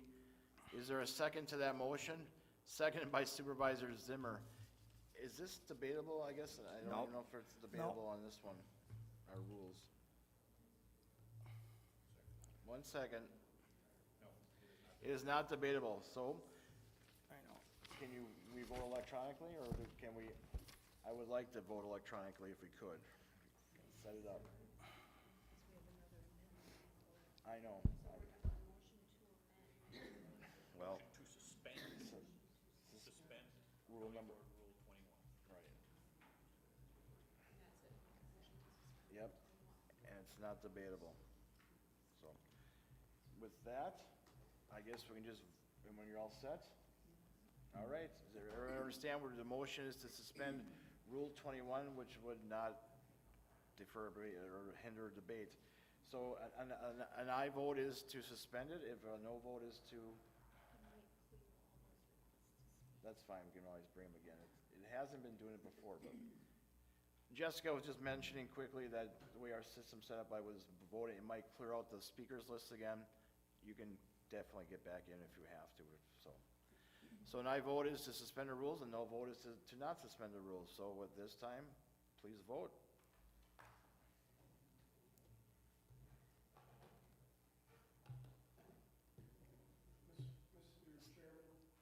First of all, Supervisor Zimmer, can you vote, or I've made if you vote yes, that means you want to suspend the rules for this discussion on the budget. If you vote no, that means the rule will remain in effect.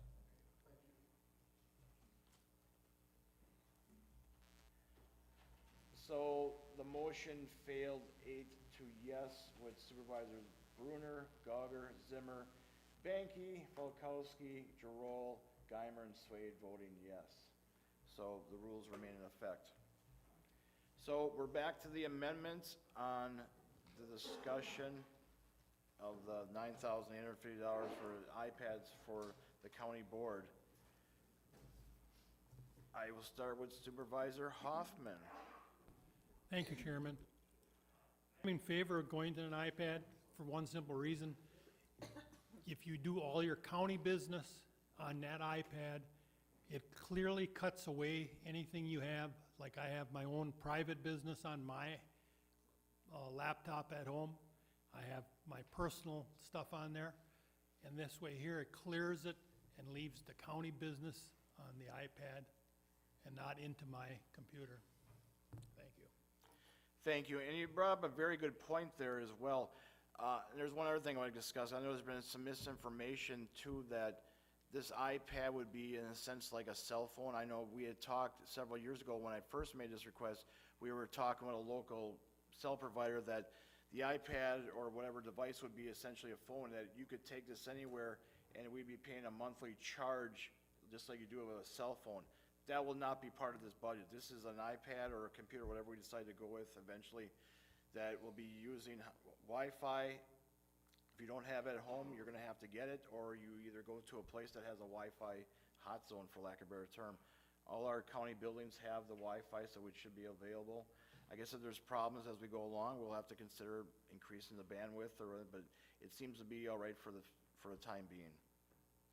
But you made a very valid point as well, too, that just remember that these iPads will be owned by Manitowoc County, unlike with my city one. I get one as part of my salary, and it's mine for whatever use I determine is correct for it, which I use for city business. But this one would be exclusive, essentially, we would have to have set up just like we do with the other computers that have use, or in the courthouse or other buildings. There would be an agreement that the supervisors would sign, essentially assigned with our computer agreement we have with our employees. So there's a lot of fail-safes there. I guess there's nothing to worry about in that portion of it. But is that all you had, Supervisor Hoffman? That's it. Thank you very much. On the amendments, Supervisor Dizak. Mr. Chair, how big is this thing? Is that the same as this here? Essentially, the iPad I was Okay, looking at, yes, about that size, yes.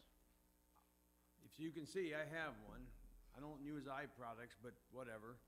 But you also see, I print out a whole bunch of stuff before I come here because of that. I get it on here, I still print it out, because I like the larger scale. Now, maybe if we had laptops, which would be way more expensive, but I don't like looking at the thing on this little screen. If I want a laptop, I can get my own and bring it, like you see several members have it. But just an iPad, this little thing here, give me something bigger. That's why I print the paper out. Thank you.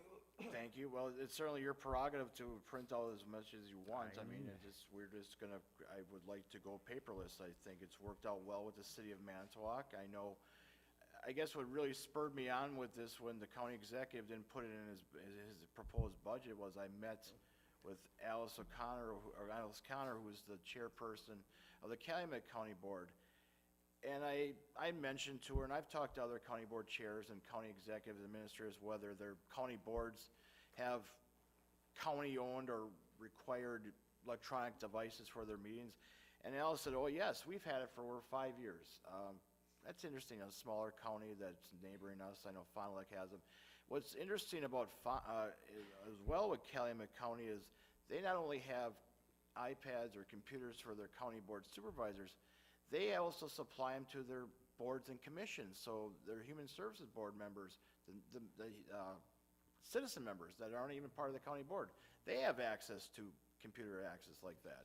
I find that very interesting. I mean, I didn't even think about that, and I guess I'm looking at baby steps here, but it only makes sense. It's the 21st century. Let's continue on with that. But all right, Supervisor Falkowski, you were next on the amendment. Thank you. My reaction is, it's kind of frivolous. People, if they want their devices, they can get their devices. I know that there are attributes for having somebody purchase your equipment. That's fine. But I thought that's what we're actually invested in our constituency. We wanted to do the job. We have to have printers. We have to have broadband connections. We're not asking everybody to supply us with that. Having a grasp of some of this technical stuff, even a device that I own can be segmented out, basically protected, so I'm not worried that, my data is gonna be corrupted or it's gonna be conflated with whatever I'm doing on the county business. So the conversation sounds very enriching and wonderful, and boy, we're gonna get some stuff. How much are you putting into this? How much are you actually expending some resources for your constituents? It's not really big bucks. I mean, you can go to Tiger Direct. You can look at a lot of vendors. if I was gonna whine about my situation, my whining is my broadband. I do need cellular attachment to some of this stuff. I can't travel necessarily conveniently to get a Wi-Fi connection. Why don't you just supply me an office? Then I can attach myself to the intranet, or the intranet of this county. Then I wouldn't have any broadband issues. But to ask the county, or to ask our constituents to pay for the taxes, to supply, to fund the devices that we elected to take this job, I think is frivolous, and I will not support this. Thank you. Thank you, Supervisor Falkowski. Supervisor Williams, you are next. Mr. Chairman, I often have to say this in a group that I'm not as young as I look. And I'm still looking for the crank on my cell phone to see if the line is busy. But I have to admit that I was force-fed an iPad a few months ago when I joined the city council, convinced I'd never get the hang of it, and I gotta tell you now that it's really tough to do without. And I agree with you, Supervisor Dysack, there are things I like to print out, because I'm still, the tactile, but for the most part, the iPad is a tremendous little machine that helps me out a lot, so I will be voting for that. Thank you, Supervisor Williams. Supervisor Hanson on the amendments. I guess I have a question. Is that considered speaking? If I ask a question of the Corp Council? No, not really, I guess. But just remember, this is on the amendment too. You'll be allowed to speak more on the other portions of the budget, obviously, too, but this is on the amendment. But if you have well, my question would be to Peter that we are supposed to use our county email rather than our personal email. And maybe things have changed, but I was told that many years ago when we got those emails to keep county business and what happens there separate from personal. And it was explained to me that if something happened and somebody wanted records and you'd used your home email, they could go through all of those things. Is there that same concern if I bring my iPad to a meeting and I have notes on here from county board meetings and I have all the county documents and I write things down, then is my iPad open to somebody coming and looking at it if, God forbid, something legal happens that we have to start searching things? Does that put my personal device into jeopardy? If you're asking regarding a county-owned iPad, yeah, it probably is subject to the public records law. So what is on there is most likely fair game for basically almost anyone to have a look at, depending on what it is. There's never an absolute, and it's always going to depend on a case-by-case analysis when it comes to a public records request.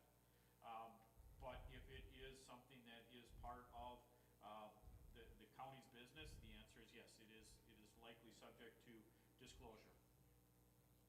So then my iPad becomes something that they could take for that reason. My personal that I'm using at this meeting I think what tonight. Supervisor Hanson's getting at is if he has his own iPad right now, there's a question of potential illegality or something like that. And I know this hasn't really been broached here, I guess, in Wisconsin, but obviously our county email is obviously subject to open records and especially with disclosures. It's whether that, I guess, a law enforcement agency in regards to an investigation with county email could take that.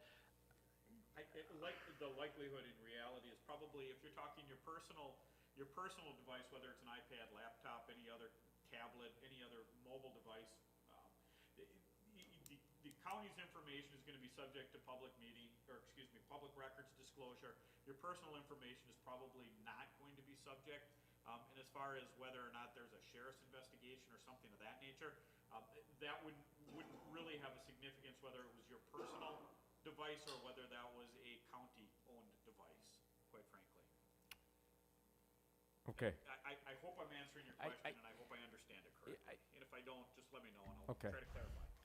I think I think what's coming down to is gonna be, it's a case-by-case Yeah, issue okay. once again. Appreciate the help. Thank you Supervisor Hanson. Supervisor Falkowski on the amendment, and this is your second time. Yeah, but this is more like another question following up on Peter. If in fact you are composing documents that are being sent to the county's system, unless you're actually not even composing, but what information would be at peril with Supervisor Hanson if he's conducting county business using the county's account? What stuff is actually drifting off that account that would put him in peril for a FOIA request? Yeah, and that's why I said I couldn't answer that question because frankly, I just can't guess what information we're talking about. That would have to be a very specific issue, and that I can answer. As far as what information could be created, I don't know. I frankly can't answer that. And not ask speculation, but would you kind of imagine that would be more of a rarity to actually try to go after a personal account on a device when most of the documents, most of the data is flowing through the county system?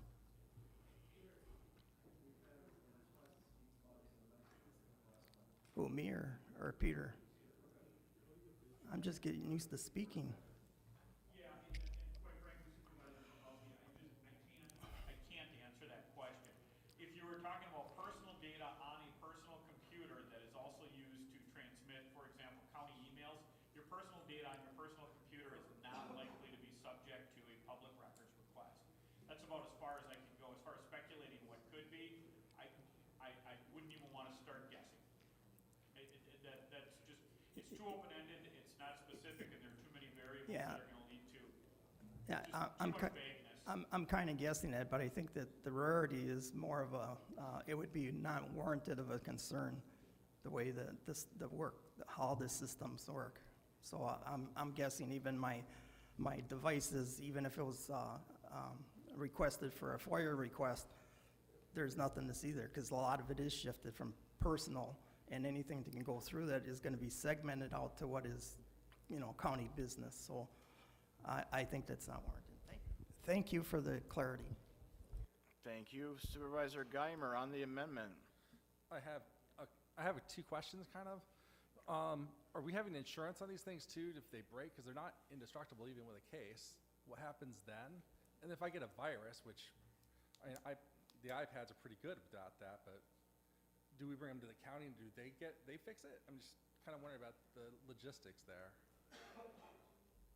I'll be honest with you, I haven't really thought that through, but we do have an IT department and they're owned by Manitowoc County, so I would envision that eventually if something would happen, that, the IT, we could handle that, eventually I think we'll have to budget, eventually too, is it gonna be worth it to look at it every couple of years? Obviously, they get outdated fairly quickly, so within 5 years, probably have to be updated again. I hope that, I know that wasn't probably the perfect answer, but. Thank you. Thank you. Supervisor Zimmer, you are next on the amendments. I'm glad I'm on the Public Works Committee, because months and months ago, Jerry Noiser started putting everything online. We stopped getting printouts at the meetings, and that was good, because it's very simple for me to transfer all of the documents to my desktop on my laptop. So I don't use paper copies anymore, thanks to what Jerry pushed us into doing. So thank you, Jerry. And I don't need an iPad. Would just be an extraneous piece of equipment that I don't need. I've got a laptop. It's extremely simple to put your documents on your desktop and go from there. I would imagine that there are some people in here who are not proficient with computers, maybe don't even have them. I don't see that they're going to use iPads if they're given those iPads. I do not favor this proposal. Thank you Supervisor Zimmer. I guess in response to that a little bit, I guess I'm looking for uniformity so that everybody is on the same page. We also have the ability to, and we're talking with our voting system, that we could put the voting, instead of having these things and eliminate these, it would actually be easier to vote with as an app on the iPad as well. All right. Supervisor Falkowski, and I hope this isn't a question this time, because is it a comment or? No, well, yeah, it's a regular discussion, but from a curiosity, didn't we suspend rules for all the discussion here or not? It failed. Oh, yeah, that's true. That's right. Remember? Darn. Yeah, it failed, and it failed miserably, yes. Yeah. But Here, back to watch the over here. amendment, This is please. not my discussion, so. Supervisor, I can't remember, Ty Geimer, Supervisor Geimer, brought up an interesting point. There's not a legacy cost to doing this, because once we have expended for these laptops, and yes, we're gonna have a few upgrades and changes that are gonna happen over the years, and now we have committed the revenue stream from our taxpayers to basically fund us going forward. Now, it is an interesting concept that will be modernizing stuff, but I have some curious question. The Apple product, the iPads, I am not, I would like to ask Jerry, but I don't know how much disbursement of Apple products are in the county. Is there like the county offices, if I go to the courthouse, do I see Apple Macs? Well, then we're not really being the same. We now have different varieties of devices. Why not Surface Pros? Where was all this discussion about why Apple? Well, if you recall, if I may answer that, Supervisor Please. Falkowski, yes. If you recall, the last time I did this, I worked with Ashley Smits in our IT department. And I agree, because I guess as a home computer, I don't have an Apple, I have a Microsoft. But since, as Supervisor Williams had mentioned, when we got these at the city level, I found them fascinating. I think they've worked well. They work well with Granicus, which I'm hoping if we get through this stage, that we can actually really advance to modern technology and have open and complete honest government with Granicus. But she also felt at the time that the Apple iPad would be this, not saying that anybody was a dummy or anything, but for a lot of people that don't spend a lot of time, I guess, with computers and are not as knowledgeable, and trust me, my computer knowledge probably fits on the end of my thumb or one of my fingers as well, too. My kids just blow me out of the water. I want something done, I go to them to ask them to do something. But she thought it would probably be the easiest and best thing for our application, what we're going to use it for, to have the Apple iPad. Yeah, and I'm trying to. What I'm trying to say is that discussion was held, I guess, not maybe at the level here, but it was held, yes. Yeah, and I'm trying to expand some of my insights into some of this, that actually you have a sunk cost that's going to be populated through a long duration of funding. You have the insurance, you have all the accidentals, or you do have upgrades that are occurring, and then you have to have the support side of this stuff. And I'm not, other than maybe it'd be at ease to have people that are unfamiliar with using products to have an Apple, but quite honestly, they should have invested in themselves to take the responsibility to get a product or get something to get familiar with. That's where I kind of separate this stuff and thinking it's more frivolous than it is actually a benefit to, for us, for our constituency. Because if you haven't started it now, having an iPad stuck in your hand is not going to make you a better supervisor. It may give you more tools, and you got to figure out those tools, but there was nothing stopping you from doing that before, other than you wanted somebody to pay for it. And I find that to be kind of unflattering. My done. Thank you, I guess, and I guess quickly responding, it's not an issue of whether who's paying for what. It's an issue of, I guess, myself, uniformity, that everybody would have same access. And like I said, I want to continue on to the 21st century.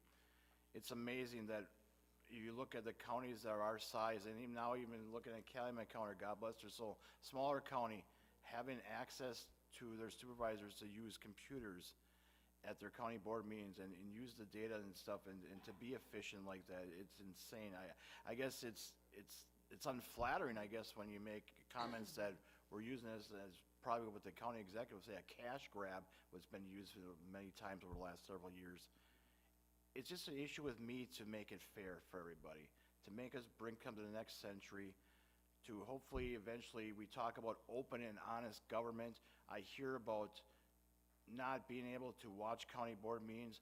We have problems with Comcast. Once again, sorry, Eric, I apologize for that. It's certainly not the local office's fault. It's what's happening up in Minnesota. We tape the latest, I guess, in a sense, and put them on YouTube, which is fine, but we have the ability eventually to make these live and live stream them online at the same time.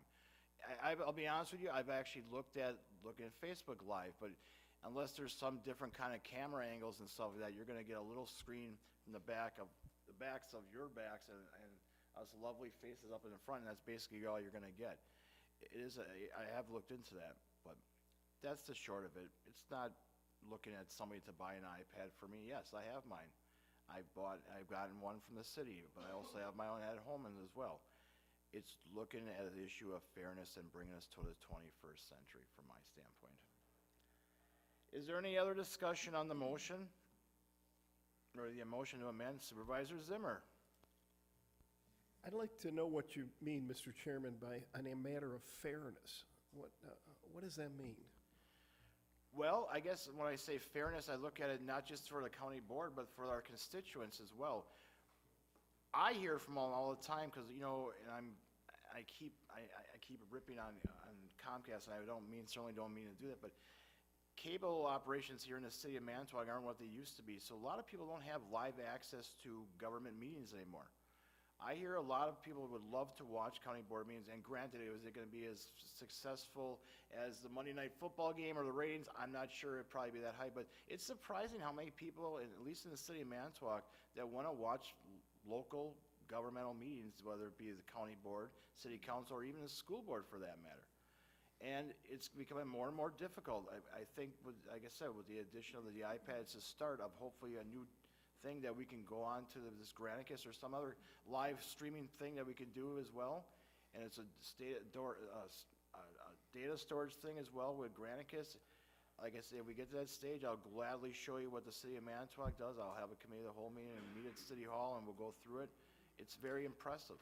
Well, I just don't see how we can't reach the point where we can live stream without having iPads. I know that can be done. We can live stream. It's a technical issue, but it can be done. And we don't each have to have an iPad to make that happen.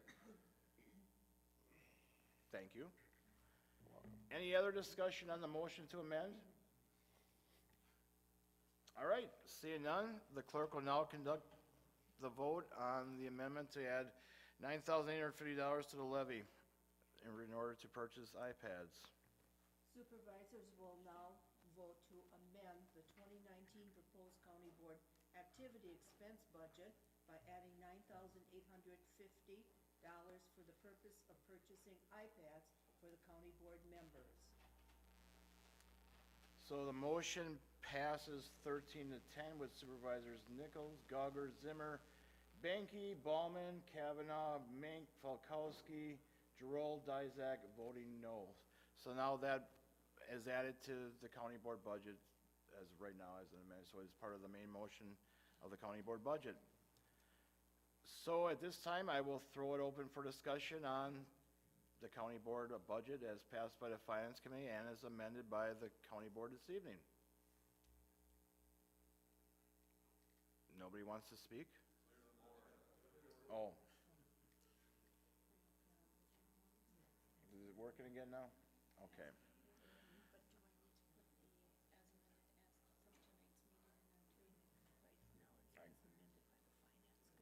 I guess it should be as amended by the, well, I guess we don't know. There might be more amendments yet, too. There might be more amendments right now, so. All right, Supervisor Giroux, you were first. If I can get, now, oh, look at this. It's not an iPad and I can't get to it with this mouse. Imagine that. There we go. We got her. Thank you, Mr. Chair. I move to remove the $422 County Board expense line item for membership in the Chamber of Manitowoc County found on replacement page number 8, along with the associated tax levy found on replacement page 5, and to adjust the use of debt service adjustment to the county's levy limit accordingly. I so move. So motion by Supervisor Giroux. Is there a second to the removing that? Second by Supervisor Dizak. Just wait a minute for Jessica to get, do you understand that? Or-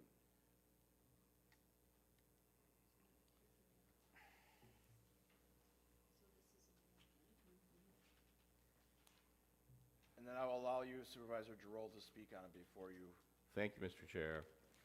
I know $422 is not a lot of money. If it was $4,222 or $42 or 42 cents, I don't feel that the use of the taxpayers' dollars to join the Manitowoc County Chamber, as good a group of people and citizens as they are, and the work that they do is certainly needed. They're doing the Lord's work, and just as I wouldn't use tax dollars to run churches, I don't think the tax dollars are the place to join a marketing organization like the county, and that's why I would like to see it removed. And particularly, we have to raise taxes to do it. Had we sold some unneeded land at some point in time, that may have changed my position a little bit, but that's the way I feel about spending taxpayers' dollars on these sorts of things. Thank you. Thank you, Supervisor Giroux. We'll continue the speakers list, and we certainly don't have to speak on this one if you want, but this is on the amendment. Supervisor Nichols. My question regarding that $422, what additional benefits would we receive by joining that organization that we are not already entitled to? Does anybody know that? Is there a reason why we would spend that $422 if we're already receiving benefits that we don't need to get, that doesn't enhance our benefits? Is that, do you know that? I guess we're not entitled to be part of the chamber events for their free events. I know they have the legislative once a month thing, and generally, a lot of those things are free, I'll be honest with you. I don't know all the exact details. I guess I'll just use my logic and requesting, I guess, being part of the chamber once again. If you were here before 2010 as county board supervisors, the Manitowoc County was a long-time member of the Manitowoc Chamber, the Manitowoc County Chamber, or the Chamber of Manitowoc County as it's called now. St. Rivers obviously still is. The city of Manitowoc is. I think it's interesting. Supervisor Giroux, you were an alderman of the city and you supported that for many years on the city. You were also a supervisor before 2010 and you supported that here as well. But in Supervisor 10, then, in 2010, then County Board Chairperson Paul Tittle had recommended taking it out of the county board budget, and that's where it was taken out. My rationale for once again putting it back in is it going to be the same one? Part of the rationale is the $60,000 for Progress Lakeshore. When businesses are looking to relocate to this county or develop in this county, a lot of the questions they asked and were brought up in public input were schools, public utilities, and whatnot. But they also asked, why isn't Manitowoc County part of the Chamber of Commerce? So I know it's as simple as that to me, but do I agree with everything the Chamber of Commerce does nationally, locally? No. Especially nationally, I disagree with a lot of the stances they take, and I don't think they should be. But I've had nothing but good success here, I guess, in Manitowoc. I don't always agree with them as well, but I'm sure they don't always agree with us or me and myself either. But I think they're a great organization. They do a lot for this community, and I guess it goes back to branding, and we're going to be talking about that in the future too with the Vision 2022 program. When we talk about Manitowoc County, if Manitowoc County government is not part of it, how can we use the term Manitowoc County anymore? And I see that all over the place, and to me, it's getting a little frustrating. Supervisor Nichols, you can continue on. I'm sorry I went off on my question there, but I wish I could give you a better answer. No, it's fine. I got what I need. Thank you, Supervisor Nichols. On the amendment, Supervisor Bruner, you were next. My comments are actually on the original motion, so I'll defer. Okay, thank you. Supervisor Dyzek, you were next on the amendment to remove the $422 to join. I was gonna speak to the Okay, other one, too. that's fine. Next will be Supervisor Holschbach. Thank you, Mr. Chair, and this is Supervisor Giroux' motion, correct? Yes. Yes, and I'm going to be voting against that. Chambers of Commerce across Wisconsin and across the nation are collaborating, and the reason they're doing it is for economic development. Our chamber has done great work here. Economic development means bigger tax base, and I think it's a good investment. And I think we have to be really scrutinize every dollar we spend, and I think these are dollars that are worth kind of joining the team with. So I'll be opposing the motion. Thank you, Supervisor Holschbach. Supervisor Zimmer on the amendment. You know, there are lots of organizations that provide wonderful service in this county. Should we belong to them all, and to what purpose? We don't need to spend $422 joining the Chamber of Commerce. For what? For crying out loud, we all know that economic development is absolutely critical, and we're all for it. But we have specific missions in the county, and we ought to concentrate on our core missions. I think economic development in many ways ought to be focused by private enterprise. That's the separation between government and private enterprise. I just don't like us getting involved in things that are separate from what we are chartered to do, and I support Supervisor Giroux' reasoning. Thank you. For your comments, Supervisor Zimmer. Any other, Supervisor Falkowski on the amendment. Thank you, Mr. Chairman. In the course of getting old and having businesses and being members of Chamber of Commerce's, it was real apparent that it's more of a social organization, more so than carrying heavy loads for businesses. They do apply some insights, and they do have some programs. I did see the sea change with the Chamber, especially when they went with education and the golden apple thing. And maybe as a suggestion, they could probably do a golden button award from the Chamber of Commerce for municipalities or for public officials or something like that. But generally, they don't really deliver a lot for our business. Our business is taking care of, the population, our constituency. It's not really associated with what we do. It's not a big buck item, which is curious. All 25 of us, always by default, we're all members, so we can kind of just show up, or what's the entity? Is the entity Manitowoc County? And we represent Manitowoc County. Do we show up at the meetings? Do we have standings? What about the employees? What, are we buying a membership to everybody? I'm just curious. I will support Supervisor Giroux' amendment on this thing. I don't think we need to engage in this at all, and that's really experience. Thank you. Thank you, Supervisor Falkowski. On the amendment, Supervisor Hanson, you were next. What is our core mission? To make this county grow, to make this county be the best it can be.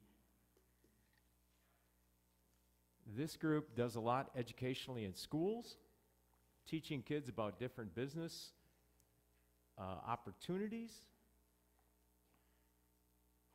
It puts out tourism information to draw people here that spend money at hotels and gas stations and restaurants. It's part of that partnership that you have to develop to help us get going. We got to do something.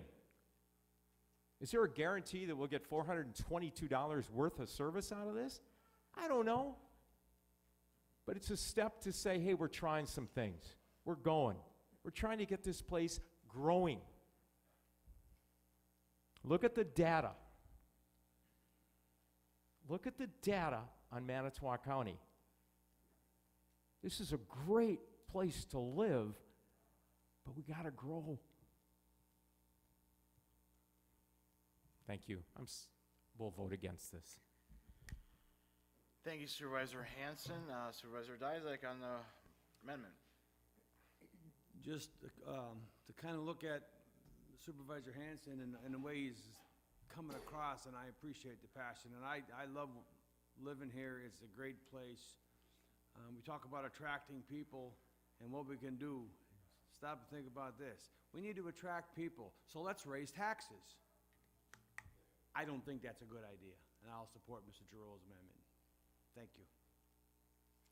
I guess just as a point of information, the budget before even amended by the Finance Committee was going to be raising the tax levy this year, just as a point of information. Supervisor Falkowski on the amendment. Thank you once again. I know that it gets to be, I guess, engendered with the emotion of wanting to do something right and not really know exactly how to do it. So if you start looking at data and you don't drill down to figure out exactly what that is, it conflates your emotion more towards, I got to do something, and I can't look bad by doing something, and it doesn't matter what I want to do. I can look good if I support something based on data that I have no knowledge about, or did I drill down and actually know this stuff? This is really what I think the chamber really represents, is an emotional uplifting. They do the work for tourism. They do some work for small business education. They do the work. But honestly, to start getting drawn into an emotional discussion is actually departing away from doing the hard work of what businesses do. They make analysis. They really do hard calls on why they do things.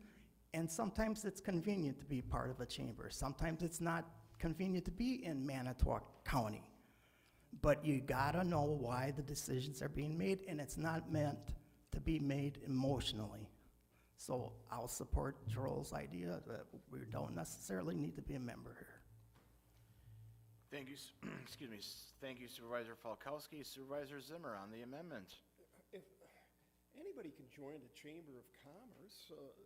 If you're interested in economic development, join the Chamber of Commerce. And if we concentrate on our core mission, the various services that we provide, then we are contributing to economic prosperity in the county, because we will be a much more favorable place to business people who are looking to create businesses. So we concentrate on our government services and let the private sector, as it properly should and does, do their thing. But certainly, if you want to join the Chamber of Commerce, you could join the Chamber of Commerce. And I think, as an individual, you'd probably have more effect on the Chamber of Commerce than if they get a $422 check from us. Thank you. Thank you for your comments, Supervisor Zimmer. Any other discussion on the motion to remove the $422 for the payment to the Chamber of Manitowoc County out of the budget? What happens when I'm looking this way, I apologize, Supervisor Holschbach, is my mic blocks that little yellow block of your names on, so I apologize. So don't be afraid to call me like you just did. Okay. Thank you, Mr. Chair. Just so that we're clear on this vote would remove a contribution by the county to the Chamber of Commerce of $420-some. Correct. So I would vote against this resolution. Thank you. Thank you for your comments. Any other discussion on the motion? Seeing none, look around the mic this time. The clerk will now conduct the vote. Supervisors will now vote on the motion to remove $422 for the membership to the Chamber of Commerce from the 2019 budget and property levy. Supervisor Williams? There we go. So the motion fails 11 to 12 with Supervisors Nichols, Williams, Gauger, Zimmer, Banky, Kavanaugh, Mink, Falkowski, Hoffman, Droll, and Dizak voting yes. So it remains part of the budget as of this time. All right, back to the main motion of the budget. Discussion on the entire budget. Well, now we got some liars. All right, we will start with Supervisor Brunner. Thank you, Chairman Rye. I was up at 5 o'clock this morning searching information on open meeting records laws and such, and obviously I'm not going to make specific comment on that, but just what I've discovered. So some of the notes that I had taken is that it's absolutely not uncommon for governmental agencies to promote economic development. It happens at all levels of government every day. It's critical for government using public funds to be a catalyst for this development. It's not just spending money, it's an investment in our future. Economic development strengthens the economy, adds jobs, increases the tax base, and is a major component in community growth. It's a real measurable return in economic development, and it's about time the county gets on board with that. So I'm referring to Progress Lakeshore, obviously, with this comment. Saving money by not supporting Progress Lakeshore, it's kind of like saving money by not changing the oil in your car. Yes, you'll realize a small short-term savings, but you'll face major problems as you go down the road. The county couldn't hire a single staff member to support economic development for the cost of our inclusion in Progress Lakeshore. Yet, by joining Progress Lakeshore, we're going to get a team of dedicated professionals whose sole purpose is strengthening our business and industrial economic growth. I had a person this morning comment on a post that I had put on my county board Facebook. A gentleman named Ken Ivey posted, thanks for working so hard and keeping us informed. Quick question. Given that Progress Lakeshore received a portion of funding from public entities, what's their opposition to open meetings?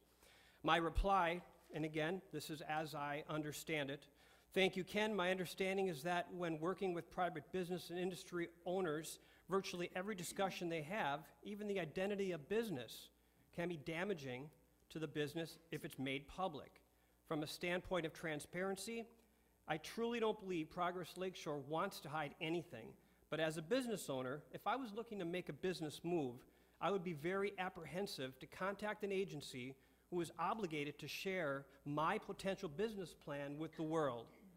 I am absolutely certain that a compromise can be reached between the county and Progress Lakeshore should the board approve funding for this. Considering Progress Lakeshore is 60% privately funded, 40% publicly funded, it is the interpretation of many, including the City of Manitowoc, the City of Two Rivers, and the City of Kiel, that Progress Lakeshore does not fall under the term of quasi-government, therefore not needing to abide by open record, open meeting laws. I am of the belief that our county executive continues to want to hold the line on taxes and feels that economic development is a frivolous expenditure of taxpayer funds. In my estimation, that is the reason he is opposed to Progress Lakeshore and not for open meeting records issues. That is my comment, and I thank you. Thank you, Supervisor Brunner. Supervisor Banky, you were next on the budget. Thank you, Mr. Chair. I move to remove the $60,000 county board expense line item for membership in Progress Lakeshore found on replacement page number 8, along with the associated tax levy found on replacement page 5, and to adjust the use of debt service adjustment to the county's levy limit accordingly. So motion by Supervisor Banky to remove the $60,000 for the Progress Lakeshore expenditure out of the budget as, and obviously the qualifying levy decrease as well. Is there a second? Second by Supervisor Giroux. Let's give us a moment to get this typed in, and then I'll allow Supervisor Benke to speak first. When she's finished. You can speak while, I guess Oh, you just type it okay. in, just, you gotta type it in quick, but you can certainly. I too, Supervisor Brunner, read early in the morning, as you do. Because for some reason, we're up early in the morning, Supervisor, or Chairman Bryan, sometimes we get text at the wee hours of the morning before we go to work. And I looked at the Corporation Council, our previous Corporation Council's opinion on the Beaver Dam case and the Progress Lakeshore, the Economic Development Corporation at the time, and his opinion, which you get 8 lawyers in a room, and this is not a joke, starting of a joke. You get 8 lawyers in a room, you're going to probably get 8 different opinions. No offense, Peter. And this is our prior Corporation Council's opinion.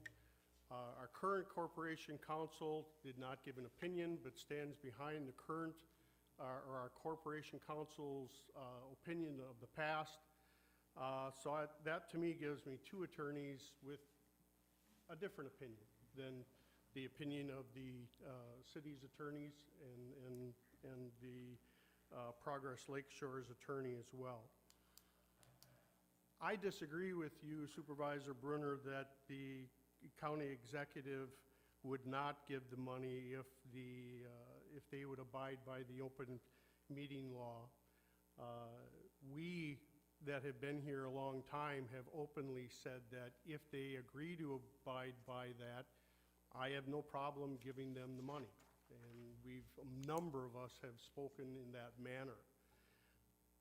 I don't think anything that Progress Lakeshore does is invaluable. They do a good job, and my hang-up is the open records law. If I'm going to spend $60,000 of taxpayer money, I want to know where it's going.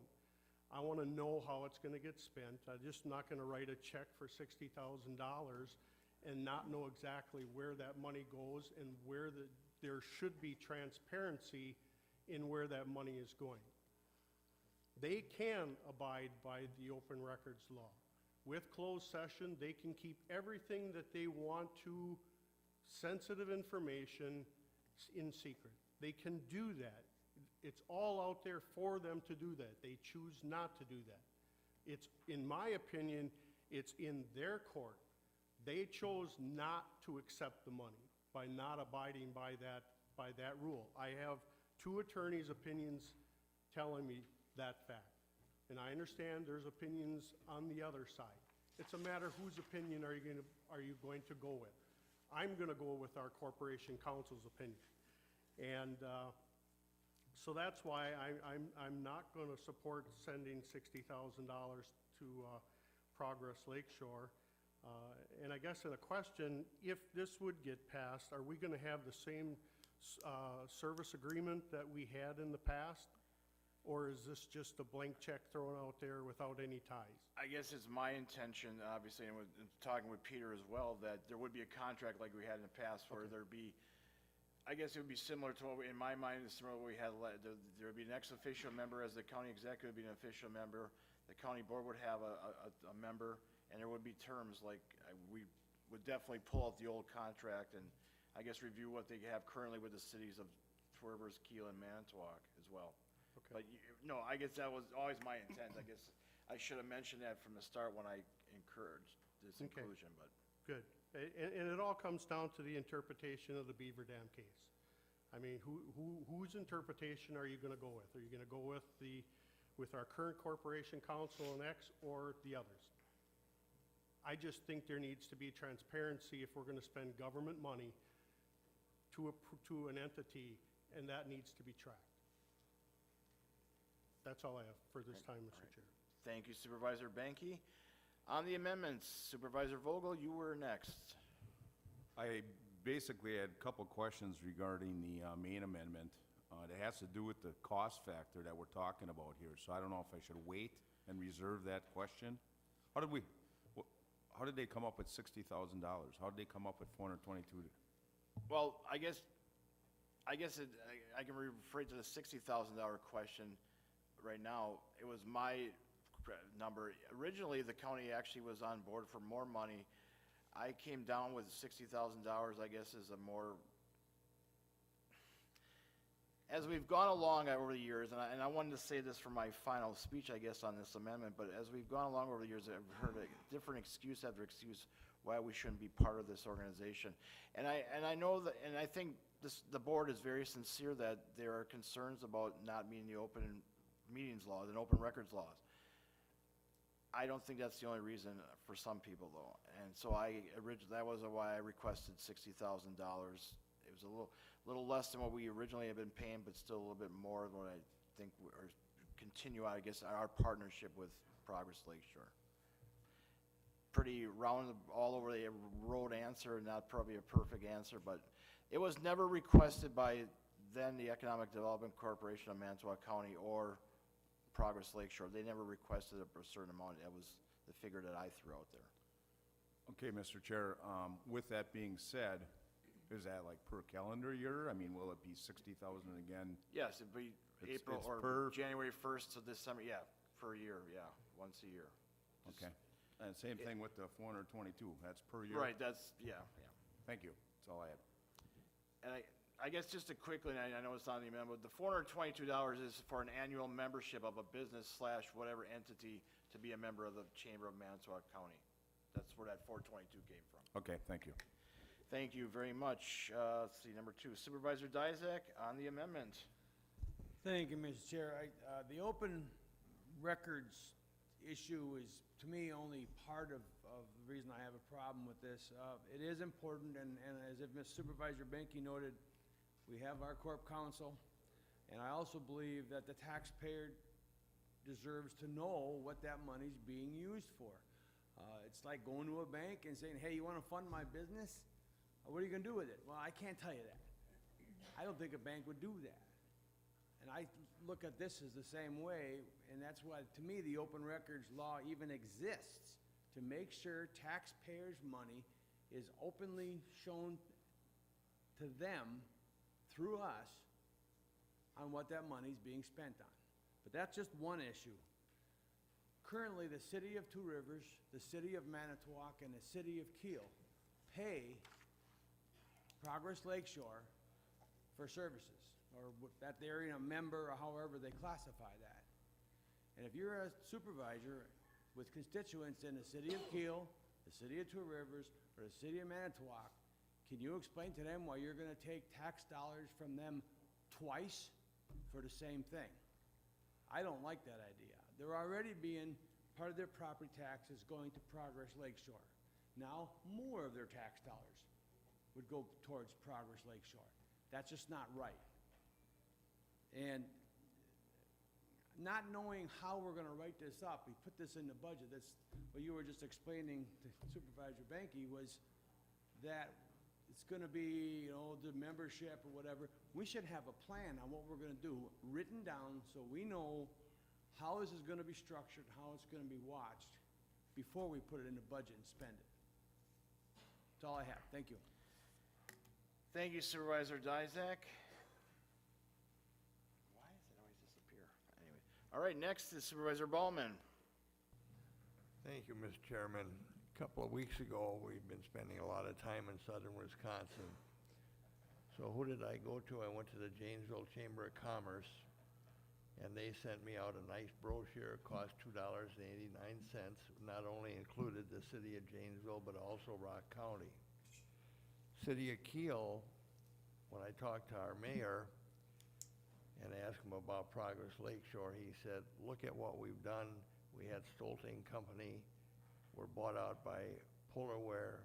We're bought out by another manufacturer. I can't think of it right now. Stainless steel manufacturer. We have Sargento. Built the initial plant there. They've added on 4 times. The mayor told me we couldn't have done it without Progress Lakeshore. So I will be voting against Supervisor Benke's motion, and I will be supporting putting the $60,000 toward Progress Lakeshore, and let's see what happens this year. We can work out the details if it's approved. Thank you. Thank you Supervisor Baumann. Supervisor Bruner on the amendment. Thank you. With all due respect, Supervisor Banky, I also reviewed the Beaver Dam situation, and I also found that it really is kind of comparing apples to oranges, though, unfortunately. Beaver Dam, their situation, their Economic Development Bureau was 100% publicly funded, not 60% private to 40% public like ours is. They use public supplies. They were using papers, copying machines, and things, all that were owned by the taxpayers. They used public facilities. They were housed in a publicly owned building. It was a completely different situation, from my understanding, than what we're dealing with here today. So again, I think when you look back at that 10-year-old roughly, I guess, review that Corporation Council did, I don't necessarily think that applies to what we're dealing with here today. Thank you. Thank you Supervisor Bruner. On the amendment, Supervisor Holschbach, you were next. Thank you, Mr. Chair, and I'm also going to oppose Supervisor Banky's amendment. And though I agree with Supervisor Banky that there's conflicting legal opinions, and as we all know, more and more legal decisions are subject to politics and decided based on politics. So I'm looking at how it's playing out on the ground around the state and around the country. And what's happening is collaboration and economic development. So that's what's happening on the ground. And the question is, what is this money being used for? It's going into an invisible box. I don't think so. And leaders of Progress Lakeshore spoke more eloquently than I can to it, but the Progress Lakeshore has contributed to $250 million in capital investments since their beginning, 25,000 jobs, an incredible youth apprentice program. And these are things that are actually happening on the ground versus these disagreements on legal stuff. And the other thing I'd say is there's a lot about what Progress Lakeshore does that is open to the public. I mean, they talk a lot about their strategy and what they're doing publicly and in groups and meetings that they have that anyone can attend. So there is a public involvement, and you can know what their strategy is. But the other thing I'd say is if what you want to do is support the county exec's budget, even with this amendment, and throw in the Chamber of Commerce amendment, you are still, if we approve this budget with Progress Lakeshore funding and the chamber money in it, you will still be supporting the county exec's budget to the tune of 99.91%. So you will still be giving the county exec your full support, 99.9%, if we leave these two economic development provisions in the budget. So I'm going to oppose the amendment. Thank you Supervisor Holschbach. Supervisor Droll, you are next on the amendment. Thank you, Mr. Chair. I am going to support the amendment for a variety of reasons. First, the open meetings law, the Wisconsin State Economic Development Group holds under those standards and seems to function quite well. I don't see, it's not that Progress Lakeshore couldn't operate under that. They choose to. They're the ones that are coming for the $60,000 of taxpayers' money, which we were all elected to keep an eye on. And I've got to tell you, I think there is definitely a need for Progress Lakeshore or that type of an organization. I think they're all very well-meaning. In all of the materials that I have looked through, I see that economic development has happened and that those jobs have been created. If you look around, everybody in the county is hiring. We're a very, very successful agricultural economy that I haven't heard anybody speak of tonight. It's all economic development, which all seems to be based on some type of manufacturing or bringing other entities here. Very hard time to find people to work. Monday night, one of the Progress Lakeshore people stood up and said that Robinson Metals would not be here if it weren't for Progress Lakeshore, and there were 13 supervisors there that evening. I think everybody heard that. Wasn't that what was said? I went to De Pere today and talked to Mark Rabis, the chief financial officer of Robinson Metal, and he told me the reason that they're here is because they struck a good deal with the Manitowoc company on an empty building, that they knew the building was here before because it was out there in the public. They had been looking at buildings all over the place. It was one of several. They're a growing organization, and we were within an hour of their home headquarters in Manitowoc. And I suspect that there's a lot of that sort of thing going on in this data from Progress Lakeshore. I guess they could point to something that happened expressly because of them. I don't see that in any of their literature. It may very well be there. I would be interested to see some type of metric, as Supervisor Falkowski often mentions, that says we worked with this company and because of our involvement this many jobs were created or this much economic development happened. I've been involved in a project the end of last year and this year where we ended up buying a building in the Manitowoc Industrial Park. We put on a big addition, and in that particular case, when we approached Progress Lakeshore, they really weren't able to bring anything to the table. Now, I would guess that in Kiel, there would be something that you could go to Sargento and say, Progress Lakeshore did this for us, and we only came to Kiel because of that. I suspect that's not the case. Sargento is a growing organization. They're not only in Kiel, they're in Hilbert, they're in Plymouth, they're continually expanding. The cheese business around there is booming. Master Gallery built a big place in Oostburg. You do need this sort of an organization, and I believe that the people that are involved in it, the board of directors, Peter Wills, they're all doing their absolute best. They want $60,000 of taxpayers' money, and they don't want to have the same operating standards that the state requires, and that two of our corporation councils have agreed you should probably have to protect the citizens' money. So give them the 60 grand, let them say up front, and I think this should be said before they get the 60 grand, that they will abide by the open records meetings laws. And I think everybody on this board that has been elected should put on their elected officials cap versus their economic development cap and say, hey, I'm responsible for the taxpayers' money, and by golly, this is what we need to protect it. Thank you. Thank you, sir. Oh, Sam, thank you, Supervisor Giroux. Supervisor Zimmer, you were next on the amendment.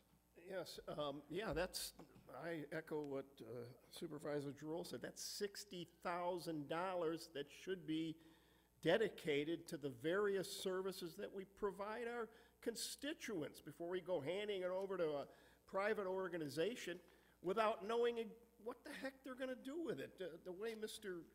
Supervisor Bruner talks, if they don't get that $60,000, no economic progress will occur in the county.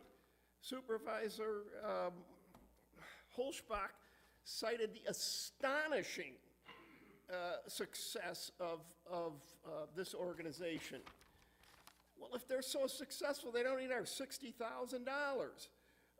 Some have referred to the donation as an investment. Well, I ask you, Mr. Chairman, how are we to measure the returns of this so-called investment? After all, Progress Lakeshore refuses to abide by the open meeting and open records law, which, as Mr. Ziegelbauer correctly states, apply to taxpayer giveaways of this nature. It seems that Progress Lakeshore wants the taxpayer money but doesn't want to open their meetings and records in order to explain to us what they have done or what they are going to do with our monies. There's a word for such an attitude: arrogance. Furthermore, well, Mr. Dizek said it earlier about communities such as Keel, Two Rivers, and the city of Manitowoc already paying once, they'll be paying again. And Mr. Chairman, I could think of any number of non-government organizations in this community that would love to have our tax dollars. Hey, why not, for example, make a donation of our tax dollars to the local YMCA? I could argue that the benefits of physical fitness and recreation that adults as well as kids accrue at the Y are far more of a direct investment return than anything Progress Lakeshore can provide. The point I'm trying to make is that our precious tax dollars, which must be available to provide the invaluable services which county government provides to our citizens, need to be very carefully husbanded to provide those vital services.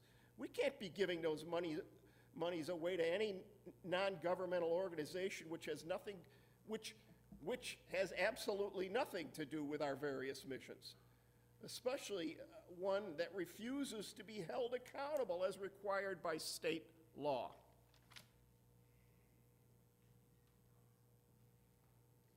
Was that it, Supervisor Zimmer? Yep. All right, thank you very much for your comments. Supervisor Hanson on the amendment.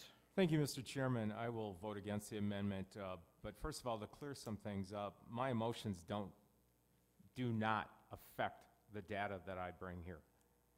And I data mine pretty deeply, sir, so I didn't appreciate those comments. No, it is not. No, this is Supervisor not. Falcone. This is my time. You can comment later. But that was inappropriate. If I show emotion, it's because I believe in this county. And I believe in what we need to do. And I told you at the beginning of my remarks when this budget was introduced that I didn't support Project Lakeshore because of the open meetings law.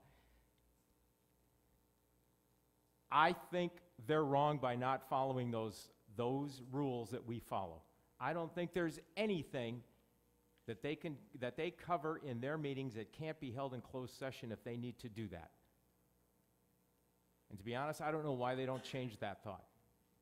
But I will not sit here and have people say government shouldn't be in economic development.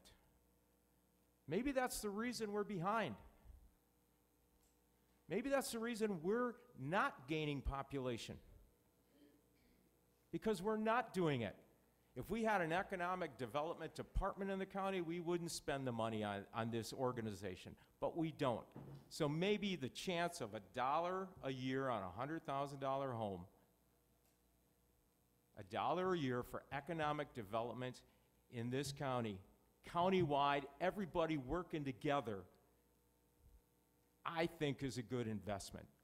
And for that argument that I, as a city person, will pay twice, there's validity to that argument. But you know what? I pay twice for patrols from the sheriff's department. I have a police department in Manitowoc. There's a police department in Two Rivers. There's one in Keel. We pay twice. That's okay. I think law enforcement is an important issue. So I don't mind paying twice for that. Some things, if you live in the city, you got to bite the bullet on. But in a perfect world, I guess I shouldn't have to pay for patrols out in the county because I don't live out there. But I happily do it because I know that the safety of our citizens is important. I also know economic development is important. And like it or not, we haven't grown as the other counties around us. And we've got a low tax rate, so explain that to me. We have housing costs that are lower than other areas. Why are people flocking here? This is a great place, but we got to give it a chance. We have to give it a chance. And I think the $60,000, my hope would be they would sit down and have open meetings, maybe before we give them the check.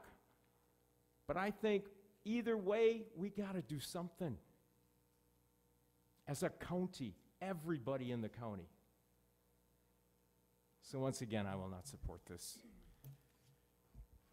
Thank you, Supervisor Hanson. Supervisor Holschbach, you were next on the amendment. Again, to the amendment, there's conflicting legal opinions. There's a lot of success going on the ground. And to Supervisors Giroux and Zimmer's kind of statements that, Progress Lakeshore, didn't create every job. What they're doing is a really important facilitation and convening role, so that maybe in a couple of business deals that you know of, Supervisor Giroux, maybe they weren't involved, but there's many more businesses that might not say Progress Lakeshore is responsible for everything, all the success we have, but they could very well say they were a facilitator and a convener, and they made this happen easier and better. So they're not saying they're saving the world. They're saying that with collaboration, we can have more success with industry clusters. We can work together to do what Supervisor Hanson and others have talked about. So, again, open meetings law, again, other communities are doing this successfully. Businesses having some portion of their discussions on sensitive business deals private, it shouldn't be a problem for us, I don't think. So I will oppose. Thank you, Supervisor Holschbach. Supervisor Williams, you are next on the amendment. Thank you, Attorney Holschbach. I'm sorry. I know there was no mean-spiritedness by it, but please try to refrain. That's as mean-spirited as I'm gonna get. I know, but try to refrain from things like that. I tend to, like I said in the past, I tend to believe when we have a highly paid county employee and has all the accreditations of the attorney that Supervisor Benke is referring to, makes that kind of ruling, I tend to believe that until someone comes along and says that's not true. And so I am going to support Supervisor Benke's amendment. And I want to refer back to something that Supervisor Dizak said months ago when Jason Latfa was here talking about the drug court. And you made a profound statement. You said, we've had ages, decades of failures. Maybe what you're going to try might work. And I think, at the time it didn't seem, all that great, but it was a great statement because failures in the past, can be dealt with. And what I'm suggesting tonight is that maybe it's time to look at an alternative to what's going on.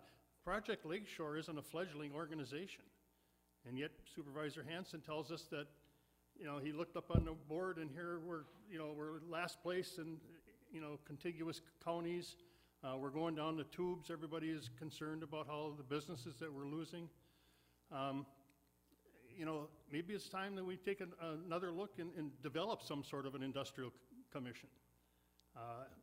One of the reasons I went to the city was in my naivete, is that, perhaps another person, Chairman Bry and I there could start to bridge that gap that's seems to be the way the city and the county operates, instead of being working together, butting heads against one another. And I think that we could sit down with the city and put together a commission of some sort and accomplish industrial development and with a lot more involvement and perhaps have more success in attracting businesses instead of just kind of oiling the machinery to make it easier for local businesses to operate. we could actually attract outside businesses to come in. One of the things, I did a little homework too, not at 5 o'clock in the morning, or 4, although I'm up about 4 times a night, but that's a different story. I talked to a couple of different developers who've some pretty big operations that they've got going, and I asked, quite frankly, about what they thought of Project Lakeshore, and the answer was very straight and to the point. They said they don't do anything that we wouldn't have done ourselves, but it's a little easier when we get somebody, helping out doing that. And I don't think that warrants, a $60,000, paycheck or additional paycheck. So, like I said, I will be supporting your amendment, Supervisor Benke, and that's all for now. Thank you, Supervisor Williams. Supervisor Giroux on the amendment. Thank you, Mr. Chair. I think a couple of reasons that this area has probably suffered more than some of the other areas. Nobody is buying anything to the east of Manitowoc County. Nobody's making anything there. Nobody is buying anything there because half of Manitowoc County is Lake Michigan. And I think when you look at the valley and you look at Fond du Lac, and they have 360 degrees of customers and manufacturing and everything that goes with it, is a big factor. I think that's why things are as busy as there are over there. And the other problem I think we have is here, it's cooler by the lake. And I think, like tomorrow, we're supposed to get, 2 to 3 inches of snow. And I think this time of the year, instead of people thinking about moving here, they're thinking about moving to Florida. And I think that's the other problem. And I would think that we could probably do a much better job if we put the 60 grand towards a dome over the county and raise the temperature. Thank you. Thank you, Supervisor Giroux. I guess this is a point of information, and I wish I could recall where it was, but I know it was in the last several months that rating counties, but supposedly Sheboygan County is the fastest growing county in regards to development in the state of Wisconsin, which interestingly as well has a lakeside. So, and they have a sales tax, yes. But that's another discussion we'll go for. Thank you again, Supervisor Giroux. Supervisor Falkowski, you are next. Thank you, Mr. Chair. Thank you, Mr. Chairman. When we had that Finance Council meeting and I brought up a question, I said, well, we haven't been a member for several years with Lakeshore Development. And I asked, I said, well, have we impeded any development, any operation that actually had development coming into our county? I have not heard anything. I don't think we actually impede anything with Lakeshore Development. They do a fine job. I went to one of their seminars for federal acquisition of contracts or something. They do work. They provide opportunities for companies that are looking for, opportunities. But I find it kind of interesting, if we're not impeding them and they do what they're doing by themselves, then maybe we start asking those questions that sometimes we were inquiring about the needs for our own county. Just a little walk back to memory here. Last month, I think I made the report about CJCC. We were anticipating pre-trial services to have contract work for people, which we have needs. We have a drug court that has to be staffed. Right now, we're on a grant. We're covered. But when that disappears, we're going to have staffing expense. Pre-trial, if we want to implement that, just so happens to be $60,000. Now tell me, you guys want to make a choice. You want to make a choice between Lakeshore Development or staffing for people that are having hardships in our community. Now, I hear human services, I hear a lot of the impassioned thing about we need to help people. It's true, but no, you're gonna choose that thing, Lakeshore Development, and not too far in the future, you may have to do some fiscal choices about staffing to help our people that are in need. And darn it, we're gonna just keep on spending. Well, that really doesn't seem to be a sustainable kind of thing. I mean, it is if you have a captive population that has to pay the taxes, and we know, it's our emotion, it's our feelings. We're gonna decide for you, and yeah, it's gonna cost you, but we're gonna keep on finding the best solutions for you, no matter what. This one sounds like a good idea. Let's do this again. Let's expenditures on this thing, because it's gonna help us. Well, geez, at what point do you think our population, our constituencies are gonna say, you know, you guys aren't doing a good job? You're really not making the priority choices between things that we have to, we're in the governing business. We have to govern and actually supply them with services. If we have a population that needs some help and we're choosing a organization that is marketing for businesses, I'm gonna choose our business, our governing business, instead of paying for, I don't know, subscription to feeling good with marketing and all that kind of stuff. I will support Banky's resolution, seriously. You guys gotta not start expending resources outside of our wheelhouse. Thank you. Thank you, Supervisor Falkowski.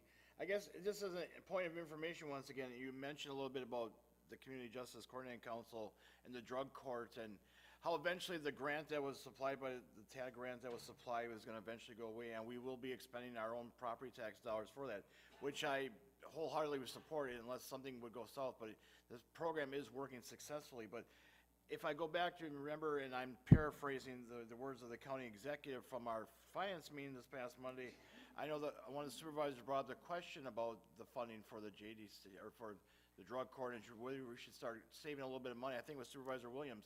Start saving a little bit of money right now and stuff, and if I recall what Bob said, don't worry about it right now, we got 3 years to worry about that, so interesting comments, but just as a point of information. Supervisor Gauger, you are next. Thank you, Mr. Chairman. I'm gonna blow the sugar off of the donuts and take the politics out of this. From what I can remember from Supervisor Wagner's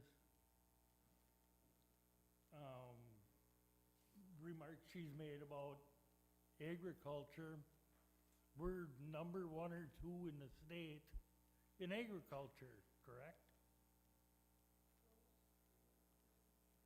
Seems to me number 1 or 2 in the state in agriculture says we're doing something right. I would say that's probably real good. We're doing something right in this county. We don't need to expand nothing in the county. If you go through Kiel and look at Kiel, Kiel's a pretty darn good-looking city right now. A lot of industry there. You look at Manitowoc and Two Rivers, what are they doing? Squabbling. You look at county boys, you look at the Manitowoc boys, they're arguing all the time. To me, it looks like Manitowoc and Two Rivers gotta get their ducks in a row. And as for Kiel and Manitowoc and Two Rivers, yeah, we'd be double dipping them. So I will support Supervisor Banky's motion. Thank you. Thank you, Supervisor Gauger. Supervisor Holschbach, you are next, but you have spoken twice on the amendment. So.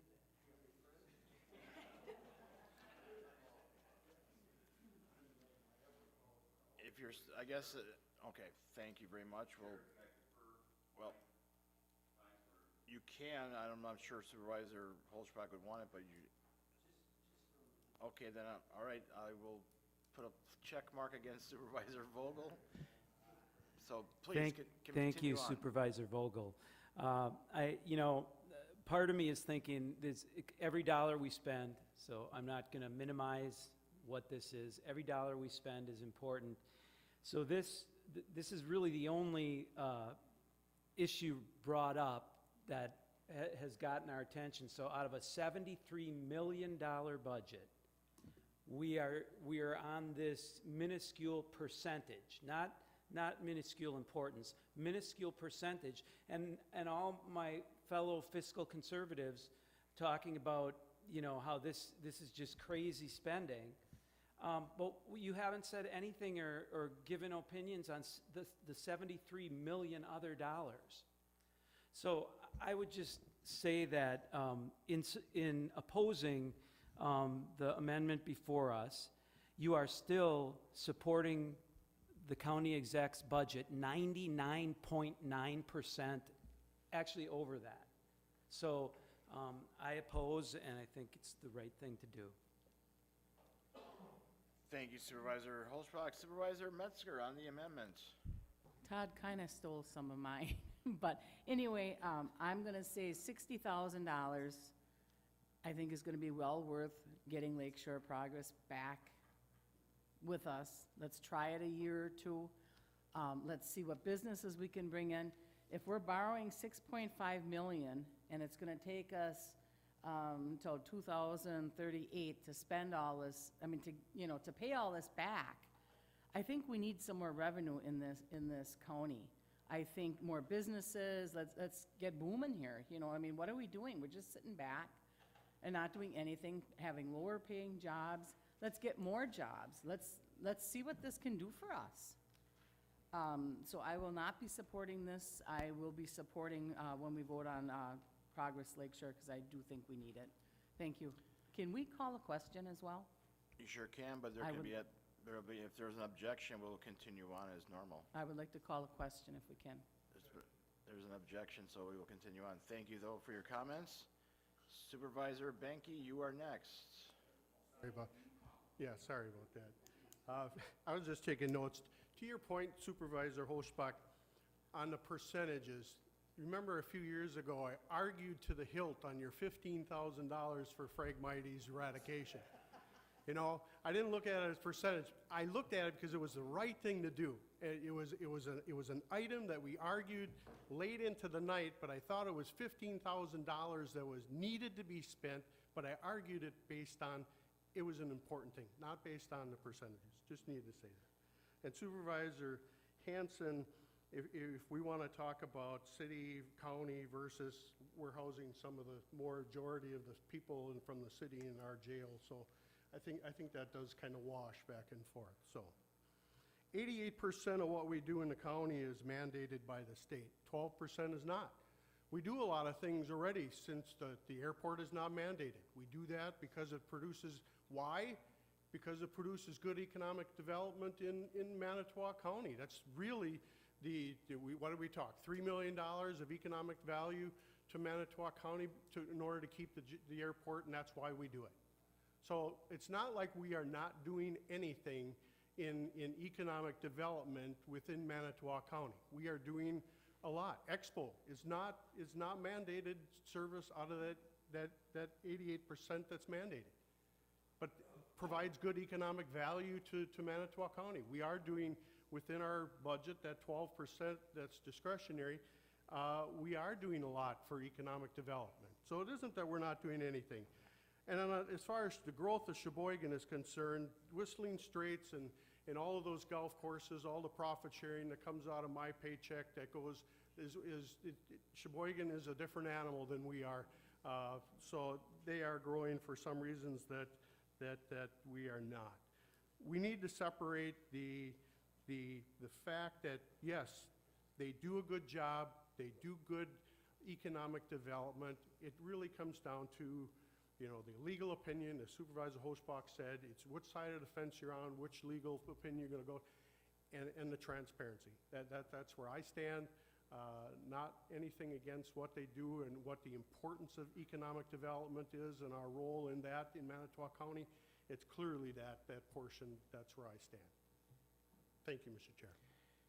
Thank you Supervisor Banky. Supervisor Falkowski on the amendment. Thank you.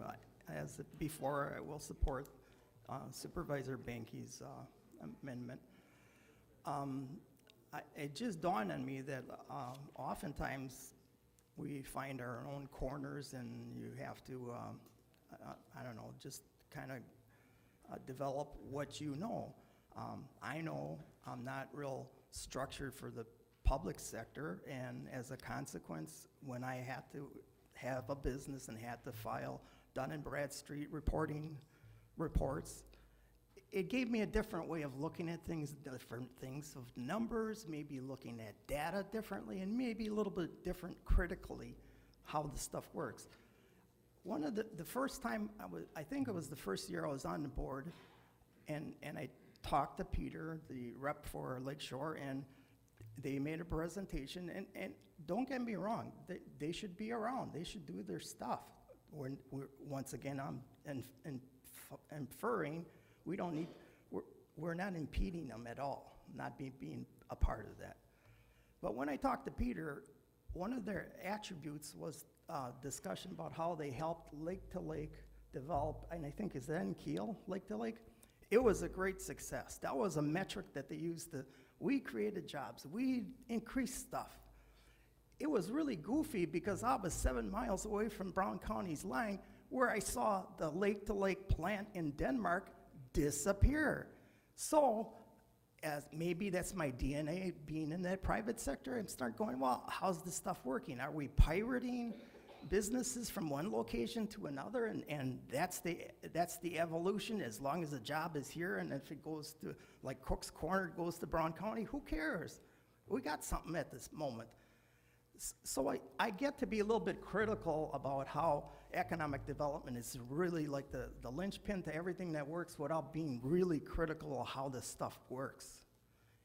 From that standpoint, I let them alone, let them keep on doing what they're doing. They don't need our assistance. If there's a development that they need the county to help it with, I don't think anybody's gonna stop in the way. We'll help. We don't need to fiscally support them. And there's no doubt about it, you will be facing fiscal challenges by supporting some of the staffing, which, if I remember at the meeting, part of that $60,000 were to incur increase in staffing to help economic development. So now, your choice, we will help Lakeshore staff, and then maybe we won't staff our pretrial, we won't staff drug court, maybe a few years out. What are we not gonna choose to staff that we're choosing with something else that we don't need to do? It is not necessary, it is not imminent that we need to support an organization that's doing fine on their own. Thank you. Thank you Supervisor Falkowski. Supervisor Swade on the amendment. Thank you, Mr. Chairman. I think everybody here knows how they're going to vote.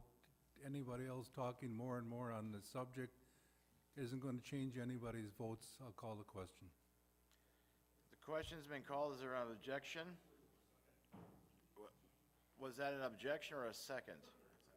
That was a second. So there's no objection. I guess I won't speak on this. I'll speak on the budget at the end then, because I know we want to move along, because very valid point. Anyways, with that, the clerk will now conduct the vote on the amendment to remove the $60,000 out of the budget for Progress Lakeshore. Correct? All right. I guess I said it. I stole your thunder. I apologize. So,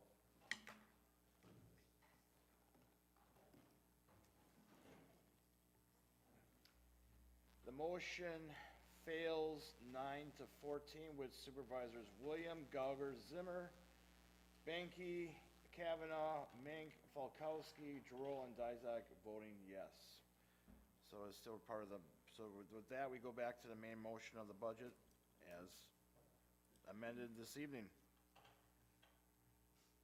Is there anybody wishing to speak on the budget? I'm not seeing any lights pop up yet. Nothing wishing to speak? I'll go one more time and then I'm going to speak for the final time, I guess, if no one wants to speak. All right. All right, I will speak. A lot of it was gonna be directed towards Supervisor Benke's, motion, I guess, on Progress Lakeshore, but I guess I'll just go quickly talking about the budget in general. I guess I'm proud there was very good discussion on it tonight. I think a lot of it comes down to philosophical discussion or philosophy, and that's fine, that's what we're here for. We talk about representative government, Supervisor Falkowski, this is what representative government is. We can look at it whatever we want, but majority rules. I find the budget for the most part interesting, and as I mentioned at the Finance Committee meeting last Monday, I will support the borrowing portion. I think a lot of us have concerns about that. We were committed to the project of the County Yard Bridge project and the County Yard repair expansion project, and I remain committed to that. But I do think that with the discussion coming on with the ad hoc sales tax committee, that hopefully some kind of other discussion will come out of that for the next year, and we'll look at potential other revenue sources for borrowing instead of borrowing. I mentioned that when we have, I guess I've come out in favor of having the sales tax. If it's used properly, I guess, and in this case will be used for development of roads or construction within Manitowoc County. When you do that, you not only, it isn't using property tax dollars, but you're also, for people that come to this community, just like when we go to Brown County or go to Sheboygan County or go to every county around us that now we're the island, we help pay their portion of their sales tax. So let's let them pay our portion of our roads. The one thing I have concern in the budget, and I will support it because I'm committed to the expo grounds remaining where they are. But we received, several years ago, we had the fortunate discussion and passed nearly unanimous by this board, and it was very contentious as well, of selling the 27.5 acres at the time of the property to Meyer Incorporated. And I guess it's been 2 years later, going on 3, and I'm hoping that they're still coming here, regardless of the discussion we had several months ago regarding a TIF. But my concern remains, we received approximately $4.3 million. And if I remember correctly, in looking at the budget, our commitments, we've spent almost half of that money in 2 years. This was supposed to be a fund to build Expo to continue on for years and years to come. As you're well aware, the county executive has put very little money in tax levy dollars into Expo before this. And now we have this fund, which is great. Like I said, the projects that have been done there, the projects that are coming up are, I think, necessary. And I remain committed to keeping Expo where it is. But this fund is going to dry up too. You want to talk about sustainability, Supervisor Falkowski, this is going to go away too. So unless we're going to start committing to tax dollars, property tax dollars to Expo, we have to be very concerned about that. So with that, I will ask the clerk to call the vote on the budget. Supervisors will now vote on the resolution adopting the 2019 budget and property levy as amended by the county board.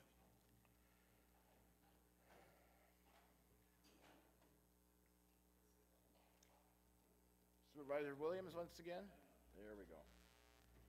So the budget passed 16-7 with Supervisors William, Gauger, Benke, Kavanaugh, Falkowski, Droll, and Dizak voting no. So before we run off, I guess just in anticipation of the veto that will be coming regarding this budget, I guess just be looking out for, discussion purposes about when we can have a county board meeting. I guess it depends on when the county executive will veto certain portions of this budget. I guess we'll be based on that. I think there's been no bad intent on his part or this board's intent. We want to get the property tax bills out on time so the property taxpayer knows what they're facing, I guess, before Christmas. But so I guess I envision hopefully within the next hopefully in the next week or so that we will be meeting to potentially override this budget or the potential veto.